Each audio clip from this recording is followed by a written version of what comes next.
بسم الله الرحمن الرحيم الحمد لله رب العالمين والصلاة والسلام على رسوله الأمين وعلى آله وصحبه أجمعين ومن اتبعهم بإحسان إلى يوم الدين أما بعد തൗഹീദുള്ള ആളുകളോട് അത് എനിക്കും ആദ്യം പിന്നെ നിങ്ങൾക്കും ഉള്ള വസിയത്തുകൾ, അതൊരു വ്യക്തി എന്ന നിലയ്ക്കുള്ള വസിയത്തുകൾ ഒരുപാടുണ്ട്. ഏറ്റവും പ്രധാനപ്പെട്ടത് വളരെ വേഗത്തിൽ പറഞ്ഞതാണ്. ഇനി നമുക്ക് അതേപോലെ തന്നെ പറയാനുള്ള മറ്റൊരു പ്രധാനപ്പെട്ട വിഷയമാണ്, ഒരു സമൂഹം എന്ന നിലയ്ക്ക് നമുക്ക് തൗഹീദ് ഉള്ള ആളുകളെന്ന ബാധ്യത പൂർത്തീകരിക്കാൻ നമ്മൾ സ്വീകരിക്കേണ്ട ചില നസീഹത്തുകൾ. അതിലൊന്നാമത്തത് നമ്മൾ ശ്രദ്ധിക്കണം, തൗഹീദുള്ള ആളുകൾ അവരെ നമ്മുടെ മനസ്സിൽ അവർക്ക് വേറെ തന്നെ ഒരു സ്ഥാനവും അവരെ നമ്മൾ വേറെ തന്നെ ഒരു പ്രത്യേകം ഇഷ്ടം ഉണ്ടാവുകയൊക്കെ ചെയ്യുക എന്നുള്ളത് നിർബന്ധം. അത് തൗഹീദിന്റെ ബാധ്യതയിൽപ്പെട്ടതാണ്, പൂർത്തീകരണത്തിൽപ്പെട്ടതാണ്. തൗഹീദുള്ള ആളുകളെ സ്നേഹിക്കുക. തൗഹീദിന്റെ വക്താക്കൾ, ഒരാൾക്ക് തൗഹീദ് ഉണ്ടെങ്കിൽ ഒരാളിൽ മറ്റെന്തൊക്കെ മോശം ഗുണങ്ങളുണ്ടെങ്കിലും ആ തൗഹീദ് കാരണത്താൽ അവനെ ഇഷ്ടപ്പെടുക എന്നുള്ളത്, മറ്റുള്ള തിന്മകൾ കൊണ്ട് അതുണ്ടാകുമ്പോൾ വെറുപ്പുണ്ടാവരുന്നുള്ള അർത്ഥത്തിലല്ല ഞാൻ പറയുന്നത്. തെറ്റുകൾ ചെയ്യുമ്പോൾ എന്ത് ചെയ്യണം, അതിനനുസരിച്ചുള്ള വെറുപ്പ് ഉണ്ടാവണം. എന്നാൽ ഒരിക്കലും എന്ത് ചെയ്യാൻ പാടില്ല, തൗഹീദുള്ള ഒരാളെ തൗഹീദ് ഇല്ലാത്ത ഒരാളെ പോലെ നമ്മൾ വെറുക്കുന്നത് ഒരിക്കലും പാടില്ല. നമ്മൾ ശ്രദ്ധിക്കണം, അതൊരിക്കലും ഉണ്ടാകാൻ പാടില്ല. മറിച്ച് നമ്മൾ എന്ത് ചെയ്യണം, നമ്മുടെ ഹൃദയത്തിൽ തൗഹീദുള്ളവർക്കൊരു പ്രത്യേക സ്ഥാനം, പരിഗണന, സ്നേഹം നമ്മൾ നൽകേണ്ടതുണ്ട്. ഒരാളിൽ ഒരുപാട് നന്മകൾ ഉണ്ടായിരിക്കുകയും തൗഹീദ് ഇല്ലാതിരിക്കുകയും ചെയ്യുന്ന ഒരാളെക്കാൾ ശ്രേഷ്ഠനാണ് ആര്, ഒരുപാട് തിന്മകൾ ഉണ്ടായിരിക്കുകയും എന്നാൽ അതിനോടൊപ്പം തൗഹീദ് ഉണ്ടായിരിക്കുകയും ചെയ്യുന്നവരാണ്. മനസ്സിലാക്കണം, ഒരാൾക്ക് ഒരുപാട് നന്മകളുണ്ട്, ഒരുപാട് ഖൈറുകളുണ്ട്, പക്ഷെ അയാൾക്ക് തൗഹീദില്ല. അയാളെക്കാൾ മികച്ച ആളാണ് അള്ളാഹുവിന്റെ അടുക്കൽ ആര്, ഒരുപാട് തിന്മകളും എന്നാൽ തൗഹീദ് ഉണ്ടായിരിക്കുകയും ചെയ്യുന്നവരാണ്. ഈ ഒരു ബോധ്യം നമുക്ക് വേണം. എന്ന് വെച്ചാൽ നമ്മുടെ ഹൃദയത്തിൽ ഒരിക്കലും തൗഹീദുള്ള ഒരാളും തൗഹീദ് ഇല്ലാത്ത ഒരാളും സമമാകാൻ പാടില്ല. തൗഹീദുള്ള ഒരാളും തൗഹീദ് ഇല്ലാത്ത ഒരാളും സമമാകാൻ പാടില്ല. എന്ന് വെച്ചാൽ ഇപ്പോൾ ഉദാഹരണത്തിന് നമ്മൾ ഒരു സമൂഹം എന്ന നിലയ്ക്ക് നമ്മൾ പറയുമ്പോൾ തൗഹീദുള്ള ആളുകളിൽ കാണുന്ന ന്യൂനതകൾ, അപാകതകൾ നമ്മൾ ചൂണ്ടിക്കാണിക്കുന്ന സന്ദർഭത്തിൽ നമ്മളുടെ പെരുമാറ്റം ഏറ്റവും നല്ല മയപ്പെട്ട രൂപത്തിലായിരിക്കേണ്ടതുണ്ട്, ഏറ്റവും സൗമ്യതയുടെ അടിസ്ഥാനത്തിലായിരിക്കേണ്ടതുണ്ട്, പരമാവധി റഹ്മത്തോടുകൂടി ആയിരിക്കേണ്ടതുണ്ട്, പരമാവധി അനുകമ്പ നമ്മൾ അവരോട് പാലിക്കേണ്ടതുണ്ട്. ബാക്കിയുള്ള ആളുകളോട് പോലെയല്ല. കാരണം തൗഹീദുള്ള ഒരാളെന്ന് പറഞ്ഞാൽ അവൻ നമ്മുടെ സഹോദരനാണ്. വൽമുഅ്മിനൂന വൽമുഅ്മിനാത്തു ബഅ്ദുഹും ഔലിയാഉ ബഅദ്. മുഅ്മിനുകളും മുഅ്മിനാത്തുകളും പരസ്പരം അങ്ങേയറ്റം അടുത്ത ആത്മമിത്രങ്ങളാണ്. ഇന്നമൽ മുഅ്മിനൂന ഇഖ്വ. മുഅ്മിനുകൾ ഇഖ്വ, സഹോദരന്മാരാണ്. നമ്മൾ ശ്രദ്ധിക്കേണ്ടത് ഈ ഒരു ഒരുമയും സ്നേഹവും അതെന്തുകൊണ്ടാണ് നമുക്ക് നടപ്പിലാക്കാൻ, അത് പൂർണ്ണമായ അർത്ഥത്തിൽ പ്രാക്ടിക്കലാക്കാൻ പറ്റാത്തത് എന്തുകൊണ്ടാണ്? ഇപ്പോൾ ഉദാഹരണത്തിന് നബി സല്ലല്ലാഹു അലൈഹി വസല്ലമയുടെ കാലഘട്ടത്തിൽ തൗഹീദുള്ള ആളുകൾ അവർ ഒരൊറ്റൊരു വിഭാഗമായിരുന്നോ, അതല്ലെങ്കിൽ കുറേ ഇന്നത്തെ പോലെ കുറേ ഗ്രൂപ്പുകളും വിഭാഗങ്ങളും കക്ഷികളും ഒക്കെ ആയിരുന്നോ? എത്ര വിഭാഗം ഉണ്ടായിരുന്നു? അവരെങ്ങനെ ഒറ്റൊരു വിഭാഗമായത്? നമ്മൾ ശ്രദ്ധിക്കണം, അവർക്ക് ഈ തൗഹീദ് കിട്ടുന്നതിന് മുമ്പ് അവർ ഭിന്നിപ്പിലായിരുന്നു. ശക്തമായ ശത്രുതയിലും കടുത്ത വെറുപ്പിലും വിദ്വേഷത്തിലായിരുന്നു പരസ്പരം ഉണ്ടായിരുന്നത്. തൊട്ടടുത്ത ഗോത്രങ്ങളോട് പോലും ചെറിയ നിസ്സാരമായ വിഷയങ്ങൾക്ക് മാസങ്ങൾ കണക്ക് യുദ്ധം ചെയ്തിരുന്ന അതേ ആളുകൾ തന്നെ ഏതോ നാട്ടിലെ ആളുകളെ സ്വന്തം സഹോദരന്മാരെക്കാൾ സ്നേഹിക്കുകയും അവരെ ഹൃദയത്തിൽ കൊണ്ടു നടക്കുകയും ചെയ്യുന്നൊരവസ്ഥയിലേക്ക് എത്തിയത് ഈ തൗഹീദ് കൊണ്ടാണ്. എന്ന് വെച്ചാൽ അവരെ ഒന്നാക്കിയത്, ഒറ്റക്കെട്ടാക്കിയത്, ഒരൊറ്റൊരു വിഭാഗമാക്കിയത് തൗഹീദാണ്. തൗഹീദ് കൊണ്ടാണ് അവരൊന്നായത്. പക്ഷെ നമ്മുടെ നാട്ടിലെ അവസ്ഥ എന്താ? തൗഹീദ് ഉള്ളവർ തന്നെ പല കക്ഷികളാണ്, പല ഗ്രൂപ്പുകളാണ്, പല വിഭാഗങ്ങളാണ്. എന്തുകൊണ്ടാണ് അങ്ങനെ സംഭവിക്കുന്നത്? സ്വഹാബത്തിന് തൗഹീദ് സ്വീകരിച്ചപ്പോൾ അവരൊന്നായതും നമ്മൾ തൗഹീദ് സ്വീകരിച്ചിട്ടും ഒന്നാവാത്തത് എന്തുകൊണ്ടാണ്? തൗഹീദ് ഒരു സമൂഹത്തെ ഒന്നാക്കുകയില്ലേ? ആക്കൂലേ? ആക്കും. മറിച്ച് സ്വഹാബത്ത് എങ്ങനെ അവരുടെ തൗഹീദ് അവരെ ഒന്നാക്കിയോ അതേ അവസ്ഥയിലേക്ക്, ക്വാളിറ്റിയിലേക്ക് നമ്മുടെ തൗഹീദ് എത്തിയിട്ടില്ലാത്തതുകൊണ്ടാണ്. അവരുടെ അതേപോലത്തെ തൗഹീദ് നമ്മളുമായി കഴിഞ്ഞാൽ അവരെങ്ങനെ ഒന്നായോ അതിനേക്കാൾ, അല്ലെങ്കിൽ അതേപോലെ നമ്മൾ ഒന്നാവും. ഇന്ന് നമ്മൾ ഈ കാണുന്ന ഈ ഭിന്നിപ്പുകളും കക്ഷിത്വങ്ങളൊക്കെ ഉണ്ടല്ലോ, ഇതിനേക്കാളൊക്കെ എത്രയോ മോശം അവസ്ഥയിലായിരുന്നു സ്വഹാബത്ത് ഇസ്ലാം സ്വീകരിക്കുന്നതിന് മുമ്പുണ്ടായിരുന്നു. നമ്മൾ ഇന്നത്തെ അവസ്ഥ കണ്ടിട്ട് ഇതൊക്കെ എങ്ങനെ ഒന്നാകാൻ നമ്മൾ വിചാരിക്കണ്ട, പ്രതീക്ഷ നമ്മൾ എന്ത് ചെയ്യേണ്ട, അവസാനിപ്പിക്കണ്ട. ഇതിനേക്കാൾ വളരെ മോശപ്പെട്ട അവസ്ഥയിലായിരുന്നു ജാഹിലിയത്തിലുണ്ടായത്. അതെങ്ങനെയായി? എത്ര മനോഹരമായ ഒരുമയിലേക്ക് എത്തി തൗഹീദ് കാരണത്താൽ, അല്ലേ? പേർഷ്യക്കാരനായ സൽമാൻ റളിയല്ലാഹു അൻഹു, അബിസീനിയക്കാരനായ ബിലാൽ റളിയല്ലാഹു അൻഹു, റോമാക്കാരനായ സുഹൈബ് റളിയല്ലാഹു അൻഹു, ഇവരൊക്കെ ഒരൊറ്റൊരു സൊഫിൽ സ്വന്തം സഹോദരന്മാരെ, വീട്ടുകാരെ, കുടുംബക്കാരെ ഇഷ്ടപ്പെടുന്നതിനേക്കാൾ പരസ്പരം സ്നേഹിക്കുകയും ഒന്നിച്ചു നിൽക്കുകയും ചെയ്യുന്ന ഒരു അവസ്ഥയിലേക്ക് എത്തിയത് ഈ തൗഹീദ് കൊണ്ടാണ്. നമ്മൾ ശ്രദ്ധിക്കേണ്ടത്, നമ്മൾക്ക് ഈ ഒരു അവസ്ഥയിലേക്ക് എത്തണമെങ്കിൽ നമ്മൾ ശ്രദ്ധിക്കേണ്ട ചില കാര്യങ്ങളുണ്ട്. അത് നമുക്ക് എളുപ്പത്തിൽ മനസ്സിലാകാൻ നമ്മൾ എന്ത് ചെയ്താൽ മതി എന്നറിയോ? ഈ ദീനുൽ ഇസ്ലാമിൽ ബിദ്അത്തിന്റെ കക്ഷികൾ, പുത്തനാചാരത്തിന്റെ ആളുകൾ, അവരെങ്ങനെയാണ് രൂപം കൊണ്ടത്, അവരെങ്ങനെയാണ് ഈ ദീനിൽ ഉണ്ടായിത്തീർന്നത്, ഉരുത്തിരിഞ്ഞു വന്നത് എങ്ങനെയാണ്? അത് നമ്മൾ പരിശോധിച്ചാൽ നമുക്ക് എളുപ്പത്തിൽ അതിന്റെ കാരണം, റീസൺ മനസ്സിലാവും. നമുക്ക് പ്രശ്നം മനസ്സിലാണ് പരിഹാരം കണ്ടുപിടിക്കാൻ സാധിക്കും. എന്താണ് പ്രശ്നം? അവരെങ്ങനെയാണ് ഈ ബിദ്അത്തിന്റെ ആളുകൾ ഉണ്ടായത്? ഇന്നത്തെ നമ്മുടെ സമൂഹത്തിൽ കാണുന്നത് പോലെ പല തെറ്റായ വിശ്വാസങ്ങളും ആചാരങ്ങളും അനുഷ്ഠാനങ്ങളും കൊണ്ടു നടക്കുന്ന ആളുകൾ അവരെങ്ങനെ ഈ ഉമ്മത്തിൽ ഉണ്ടായി? മുസ്ലിമീങ്ങൾക്കിടയിൽ, സ്വഹാബത്തിനിടയിൽ എന്തുകൊണ്ട് അങ്ങനെ ഉണ്ടായില്ല? ഉദാഹരണത്തിന് ഏറ്റവും ആദ്യം ഇസ്ലാമിൽ വന്ന ബിദ്അത്തിന്റെ കക്ഷികൾ ആരാ?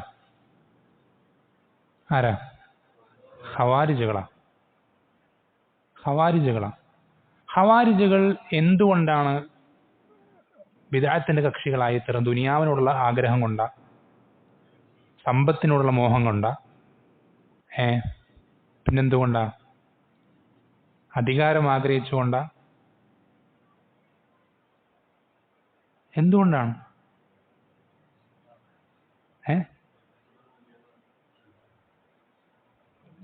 എങ്ങനെ അതിലേക്ക് എത്തി? ഖുർആനിന്റെ ആയത്തുകൾ അല്ലെങ്കിൽ ഹദീസുകൾ അവർ മനസ്സിലാക്കിയത് സ്വഹാബത്ത് മനസ്സിലാക്കിയത് പോലായിരുന്നില്ല. ഇനിൽ ഹുക്മു ഇല്ലാ ലില്ലാഹ്, അല്ലെങ്കിൽ അതുപോലെ തന്നെ മറ്റു പല ആയത്തുകളും തെളിവ് പിടിച്ചിട്ട്, മറ്റു പല ഹദീസുകളും തെളിവ് പിടിച്ചിട്ട് അല്ലാഹു സുബ്ഹാനഹു വ തആല കാഫിറുകളുടെ വിഷയത്തിൽ അവതരിപ്പിച്ച ആയത്തുകൾ അവരെന്ത് ചെയ്യാൻ തുടങ്ങി? മുഅ്മിനുകളുടെ വിഷയത്തിൽ അപ്ലൈ ചെയ്യാൻ തുടങ്ങി. എന്ന് വെച്ചാൽ അവർ ഖുർആനെ പിൻപറ്റണമെന്നേ അവർ ഉദ്ദേശിച്ചിട്ടുള്ളൂ. പക്ഷേ അവർ ആ ഖുർആനിനെ മനസ്സിലാക്കുന്നതിൽ അവർക്ക് സംഭവിച്ച പിഴവാണ് എന്ത് ചെയ്തത്? അവരെ ബിദ്അത്തിന്റെ കക്ഷികളാക്കി തീർത്തത്.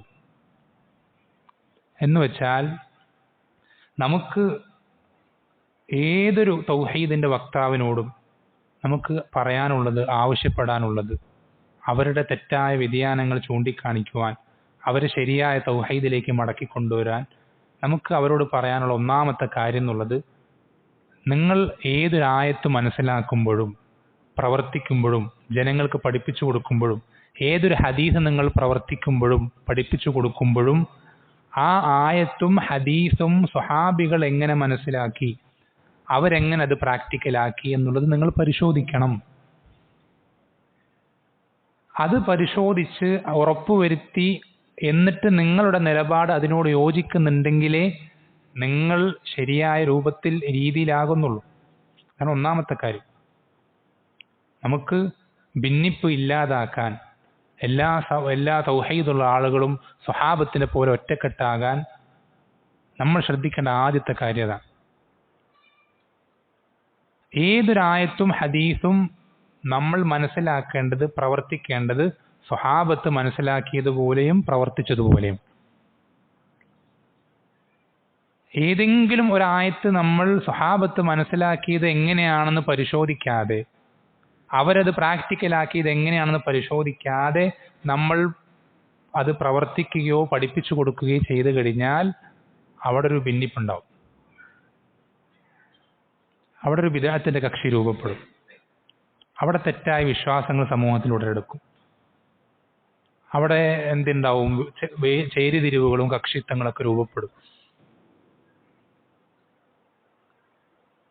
അപ്പൊ ഇങ്ങനെ ഉണ്ടായി കഴിഞ്ഞാൽ ഇനി എന്ത് ചെയ്യണം? ഉണ്ടാകാതിരിക്കാൻ നമുക്ക് ഇങ്ങനെ ചെയ്താൽ മതി. എല്ലാ ആയത്തുകളും ഹദീസുകളും നമ്മൾ പഠിക്കുന്നതും പ്രവർത്തിക്കുന്നതും പഠിപ്പിച്ചു കൊടുക്കുന്നതും സ്വഹാബത്ത് മനസ്സിലാക്കിയ രൂപത്തിൽ തന്നെ ആണോ എന്ന് പരിശോധിച്ചാൽ നമുക്ക് സമൂഹത്തിൽ ഭിന്നതയില്ലാതെ നിലനിർത്തി കൊണ്ടുപോകാൻ സാധിക്കും. ഉണ്ടായാൽ ഇനി എന്ത് ചെയ്യണം? ഇപ്പൊ നമ്മുടെ സിറ്റുവേഷനിൽ ഇപ്പൊ ഈ നിലനിൽക്കുന്ന ഭിന്നിപ്പുകൾ അവസാനിപ്പിക്കാൻ എന്താ ചെയ്യേണ്ടത്? പുതിയൊരു സംഘടന ഉണ്ടാക്കിയാൽ മതിയോ? എന്താ ചെയ്യേണ്ടത്? എല്ലാവരും എന്തിലേക്ക് മടങ്ങണം? എല്ലാവരും പറയണം ഞങ്ങൾ സ്വഹാബത്ത് മനസ്സിലാക്കിയതുപോലെയാണ് മനസ്സിലാക്കിയിട്ട്. അപ്പൊ എന്ത് ചെയ്യും? തൗഹീദിന്റെ എല്ലാ വക്താക്കളും പറയും, തൗഹീദിന്റെ വക്താക്കൾ പോലെ ഷിർക്കിന്റെ വക്താക്കൾ പോലും പരസ്യമായിട്ട് പറയും ഞങ്ങൾ അഹ്ലുസുന്നത്തി വൽ ജമാഅത്താണ്, ഞങ്ങൾ ഇമാമിങ്ങളുടെ പാതയിലാണ്.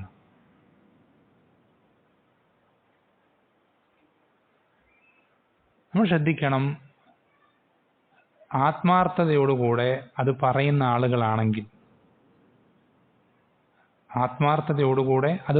ആളുകളാണെങ്കിൽ, ഈ ഉമ്മത്ത് ഒന്നിച്ച് കാണാൻ അങ്ങേയറ്റം ഇഷ്ടപ്പെടുന്ന ആളുകളാണെങ്കിൽ അവരെ നമ്മൾക്ക് എന്ത് ചെയ്യാം? അവർ അംഗീകരിക്കുന്ന ഖുർആനും സുന്നത്തിലും ഏറ്റവും അധികം പ്രാവീണ്യം ഉണ്ട് എന്ന് അവരും നമ്മളും ഒരുപോലെ ഇഷ്ടപ്പെടുന്ന അല്ലെങ്കിൽ അംഗീകരിക്കുന്ന പണ്ഡിതന്മാർ, ആ പണ്ഡിതന്മാരുടെ മുന്നിൽ ഇരുന്ന് സംസാരിച്ച് കാര്യങ്ങൾ എന്ത് ചെയ്യട്ടെ? കാര്യങ്ങൾ തെറ്റുകളുണ്ടെങ്കിൽ തിരുത്തട്ടെ, സംസാരിച്ച് തീർക്കട്ടെ, വിഷയങ്ങൾ അതെന്ത് ചെയ്യട്ടെ? വ്യക്തത വരുത്തട്ടെ. അങ്ങനെയാണ് എന്ത് ചെയ്യേണ്ടത്? നിലവിലുള്ള പ്രശ്നങ്ങൾ, ഭിന്നതകൾ പരിഹരിക്കാനുള്ള മാർഗം അതാണ്. ഏത് തൗഹീദിന്റെ ഏത് വിഭാഗമായിക്കോട്ടെ, ഏത് കക്ഷികളായിക്കോട്ടെ, പ്രത്യേകിച്ച് ഇന്നത്തെ കാലത്തെന്ന് പറയുമ്പോൾ എല്ലാ സംവിധാനങ്ങളും ഇന്റർനെറ്റും മറ്റു സൗകര്യങ്ങളൊക്കെ ഉള്ളതുകൊണ്ട് എല്ലാ വിഭാഗങ്ങൾക്കും ലോകത്ത് ഏതെങ്കിലും ഒരു സലഫി പണ്ഡിതന്മാരുമായിട്ട്, അഹ്ലുസുന്നത്തിന്റെ ഉലമാക്കളുമായിട്ട് ബന്ധമുണ്ടാവും. അവരുടെ നേതാക്കന്മാരിൽ അറബി അറിയുന്ന ആളുകളുണ്ടാവും. അവർ തീരുമാനിച്ചോട്ടെ, നമ്മൾ തന്നെ തീരുമാനിക്കണം നമ്മുടെ ഏതെങ്കിലും പണ്ഡിതന് വേണം, അങ്ങനൊന്നും വാശി പിടിക്കാനൊന്നും നമ്മളില്ല. നമ്മളും അവരും സലഫി പണ്ഡിതന്മാരായി അംഗീകരിക്കുന്ന ആർക്കും ആരുടെ ഡേറ്റും ആരുടെ മുന്നിൽ നമ്മൾ വന്നിരിക്കാം, എവിടെ വേണമെങ്കിലും വന്നിരിക്കാം. എന്നിട്ട് അങ്ങോട്ടും ഇങ്ങോട്ടും അവിടെ നിന്ന് നിങ്ങൾക്ക് പറയാനുള്ള വാദങ്ങൾ നിങ്ങൾക്ക് പറഞ്ഞ് സമർത്ഥിക്കാം, നമ്മൾക്ക് പറയാനുള്ള വാദങ്ങൾ നമ്മൾ പറഞ്ഞ് സമർത്ഥിക്കാം. എന്നിട്ട് തെറ്റാണ് എന്ന് ബോധ്യപ്പെടുന്ന കാര്യങ്ങൾ, അവരുടെ തെറ്റുകൾ അവരും തിരുത്തട്ടെ, നമ്മുടെ തെറ്റുകൾ നമ്മളും തിരുത്തട്ടെ. ഇതാണ് നമുക്ക് തൗഹീദുള്ള ഏതൊരു വിഭാഗത്തിനോടും പറയാനുള്ള വളരെ സിമ്പിളായ എന്നാൽ എഫക്റ്റീവ് ആയിട്ടുള്ള വഴിയാണ്. എല്ലാ ഭിന്നിപ്പുകളും അവസാനിപ്പിക്കാൻ ഏറ്റവും എളുപ്പമുള്ള വഴിയാണ്.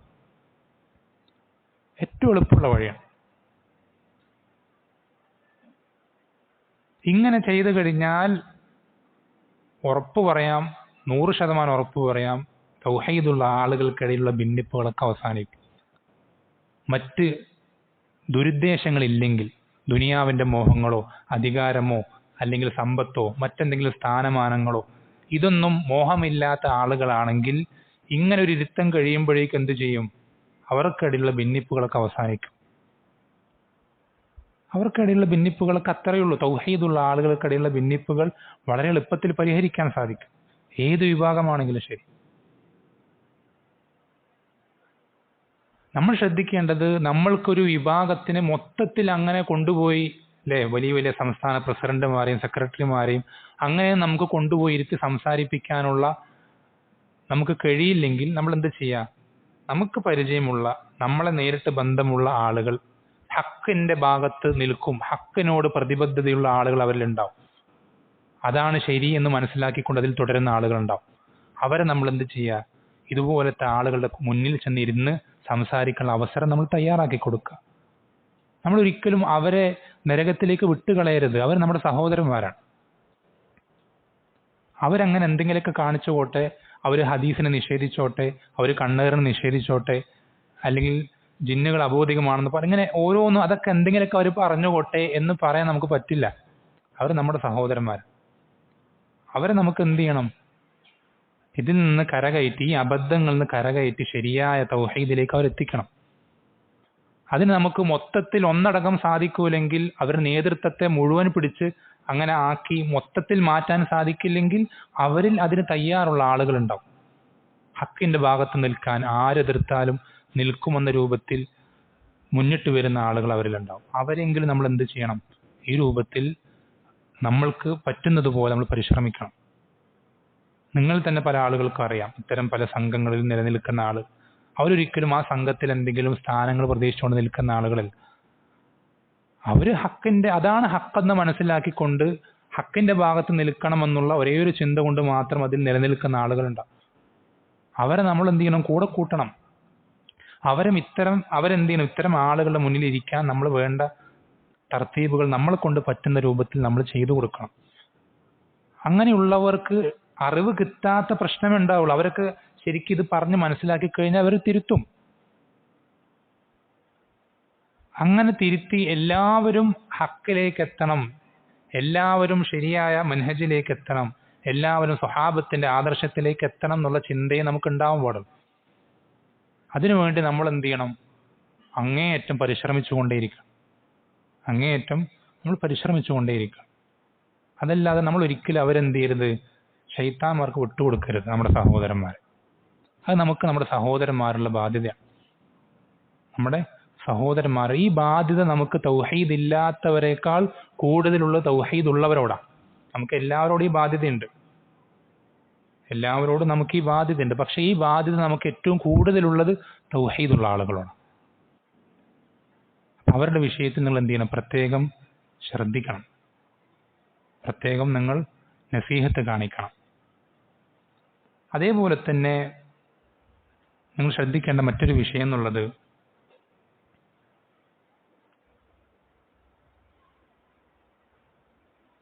ഇത്തരം പണ്ഡിതന്മാരിലേക്ക് മടക്കുന്ന സന്ദർഭത്തിൽ നമ്മൾക്ക് ഹക്കാണ് എന്ന് ബോധ്യപ്പെടുന്ന കാര്യം അത് നമ്മുടെ ഭാഗത്ത് നിന്ന് വന്നു പോയിട്ടുള്ള മിസ്റ്റേക്ക് ആണെങ്കിൽ പോലും നമ്മളത് തിരുത്താൻ തയ്യാറാണ്. നമ്മൾ എപ്പോഴും ശ്രദ്ധിക്കണം. നമ്മൾ ഒരിക്കലും എന്ത് ചിന്തിക്കണം? ഞാൻ ഇത്രയും കാലം നടന്നു വന്നിരുന്ന, അല്ലെങ്കിൽ പറഞ്ഞു നടന്നിരുന്ന ഒരു ആദർശം ഞാൻ ഇനി തിരുത്തിക്കഴിഞ്ഞാൽ ആളുകൾ എന്ത് വിചാരിക്കും, അല്ലെങ്കിൽ ഇത്ര കാലം ഞാൻ തെറ്റ് ചെയ്തു എന്ന് ആളുകൾ ചിന്തിക്കില്ലേ എന്നൊന്നും നമ്മൾ എന്ത് ചെയ്യരുത്. തെറ്റാണെന്നൊരു കാര്യം നമുക്ക് ബോധ്യപ്പെട്ട് കഴിഞ്ഞാൽ നമ്മളത് തിരുത്താൻ നമുക്കൊരു മടി ഉണ്ടാകരുത്, ഒരു നാണക്കേടും ഉണ്ടാകരുത്. പരസ്യമായി നമ്മൾ പറഞ്ഞു നടന്നിരുന്ന തെറ്റാണെങ്കിൽ, അത് തെറ്റാണെന്ന് ബോധ്യപ്പെട്ടാൽ പരസ്യമായി തന്നെ നമ്മൾ തിരുത്തണം. പരസ്യമായി തന്നെ നമ്മൾ തിരുത്തണം. നമ്മളുടെ ഒരു വ്യക്തിയുടെ അഭിമാന പ്രശ്നമോ അല്ലെങ്കിൽ മറ്റെന്തെങ്കിലും ദുനിയവായ മസ്ലഹത്തുകളോ അതിനേക്കാളൊക്കെ എത്രയോ വലുതാണെന്ത്? ദീനിന്റെ മസ്ലഹത്ത് എന്നുള്ളത്. ദീനിന്റെ മസ്ലഹത്ത്. നമുക്കൊരു കാര്യം തെറ്റാണെന്ന് ബോധ്യപ്പെട്ട് കഴിഞ്ഞാൽ, മനസ്സിലായി കഴിഞ്ഞാൽ നമ്മളത് തിരുത്തുക എന്നുള്ളത് വളരെ പ്രധാനം. ആര് പറഞ്ഞാലും, ചിലപ്പോൾ വളരെ മോശപ്പെട്ട ഒരാളായിരിക്കും നമുക്ക് ആ തെറ്റ് ചൂണ്ടിക്കാണിച്ചു തരുന്നുണ്ടാവും. ഉദാഹരണത്തിന് ബിസ്ലാസിന്റെ അടുക്കലേക്ക് ജൂതന്മാർ വരിക, ജൂതന്മാരിൽപ്പെട്ട ചില ആളുകൾ കടന്നു വരിക. എന്നിട്ട് അള്ളാഹുവിന്റെ റസൂൽ സല്ലല്ലാഹു അലൈഹി വസല്ലമയോട് പറഞ്ഞു, ശ്രദ്ധിക്കണം, അള്ളാഹുവിന്റെ ശാപം കിട്ടിയ, അള്ളാഹു കുരങ്ങന്മാരെയും പന്നികളൊക്കെ മാറ്റി തീർത്ത ഒരു സമൂഹം, അത്രയും അധികം വൃത്തികെട്ടൊരു കൗമ് ഏറ്റവും ഉത്തമനായ റസൂൽ സല്ലല്ലാഹു അലൈഹി വസല്ലം അടുക്കലേക്ക് വന്നിട്ട് പറയണത്, തൗഹീദ് കൊണ്ട് അയക്കപ്പെട്ട തൗഹീദിന്റെ നേതാവിനോട് അവർ പറയണം, നിങ്ങളിൽ പല ആളുകളും ഷിർക്ക് ചെയ്യുന്നുണ്ട്, നിങ്ങളിൽ പല ആളുകളും ഷിർക്ക് ചെയ്യുന്നുണ്ട്. ഒന്ന് ആലോചിച്ച് നോക്കിയേ, ആ അവസരത്തിൽ നമ്മളെങ്ങാനും ആയിരുന്നെങ്കിൽ നമ്മൾ എങ്ങനെ പ്രതികരിക്കാം? നമ്മളൊക്കെ കിതാബ് തൗഹീദ് പലപ്പോഴും കണ്ടിട്ടൊക്കെ ഉണ്ട്, അതിന്റെ ചട്ട കണ്ടിട്ടുണ്ട്, പേര് പഠിച്ചിട്ടുണ്ട് എന്നുള്ളത് കൊണ്ട് തന്നെ പലരും നമ്മളോട് തൗഹീദ് പറഞ്ഞതിന് നമുക്ക് പുച്ഛമാണ്. നീ ആരത് പറയാൻ? ഞാനൊക്കെ കിതാബ് തൗഹീദ് കുറേ വട്ടം കണ്ടിട്ടുണ്ട്, പലരുടെയും ദർസുകൾ എനിക്കറിയാം, കേട്ടിട്ടൊന്നുമില്ല, പലർക്കും ദർസുകൾ ഉള്ളത് എനിക്കറിയാം എന്നൊരു പുച്ഛാണ്. ഇത് തൗഹീദിന്റെ ഇമാമാണ്, ഏറ്റവും വലിയ മുവഹിദാണ്. അള്ളാഹു ഇദ്ദേഹത്തെ അയച്ചത് തന്നെ തൗഹീദ് സ്ഥാപിക്കാൻ വേണ്ടിയിട്ട്. ആ റസൂലിന്റെ അടുക്കൽ ഇത്രയും വൃത്തികെട്ടൊരു കൗമ്, അവരെക്കാൾ വൃത്തികെട്ടൊരു കൗമ് വേറില്ല. അവർ വന്നിട്ട് പറയണം, നിങ്ങളിൽ പലരും ഷിർക്ക് ചെയ്യുന്നുണ്ട് എന്ന് പറഞ്ഞപ്പോൾ നബി സല്ലല്ലാഹു അലൈഹി വസല്ലം എന്ത് ചോദിച്ചില്ല? നിങ്ങൾ ആരാ അത് പറയാന്ന് ചോദിച്ചില്ല, നീ ആരാ അത് പറയാന്ന് ചോദിച്ചിട്ടില്ല. നബി സല്ലല്ലാഹു അലൈഹി വസല്ലം ചോദിച്ചു, എന്താണ് ആ കാര്യം? ഞങ്ങളിൽ ഷിർക്ക് ഉണ്ടെന്ന് പറയുന്നത് എന്ത് വിഷയത്തിലാണ്? അപ്പോ ഈ ജൂതന്മാർ പറയുന്നു, നിങ്ങളിൽ എന്ത് ചെയ്യുന്നുണ്ട്? പലരും മാഷാ അള്ളാഹു വശിഅത എന്ന് പറയുന്നുണ്ട്, അള്ളാഹും താങ്കളും ഉദ്ദേശിച്ചാൽ എന്ന് പറയുന്നുണ്ട്. അത് ഷിർക്കിന്റെ ചെറിയ ഇനത്തിൽപ്പെട്ടതാണ്. അതേപോലെ തന്നെ വൽ കഅബ, കഅബയാണ് സത്യം നിങ്ങളിൽ പലരും പറയുന്നുണ്ട്. അപ്പൊ നബി സല്ലല്ലാഹു അലൈഹി വസല്ലം പറഞ്ഞു, നിങ്ങൾ അങ്ങനെ പറയരുത്. സ്വഹാബത്തിന് ഇവർ പറഞ്ഞതിൽ ഹക്ക് ഉണ്ട് എന്നുള്ളത് കൊണ്ട് നബി സല്ലല്ലാഹു അലൈഹി വസല്ലം ആ ഹക്ക് സ്വീകരിക്കുക.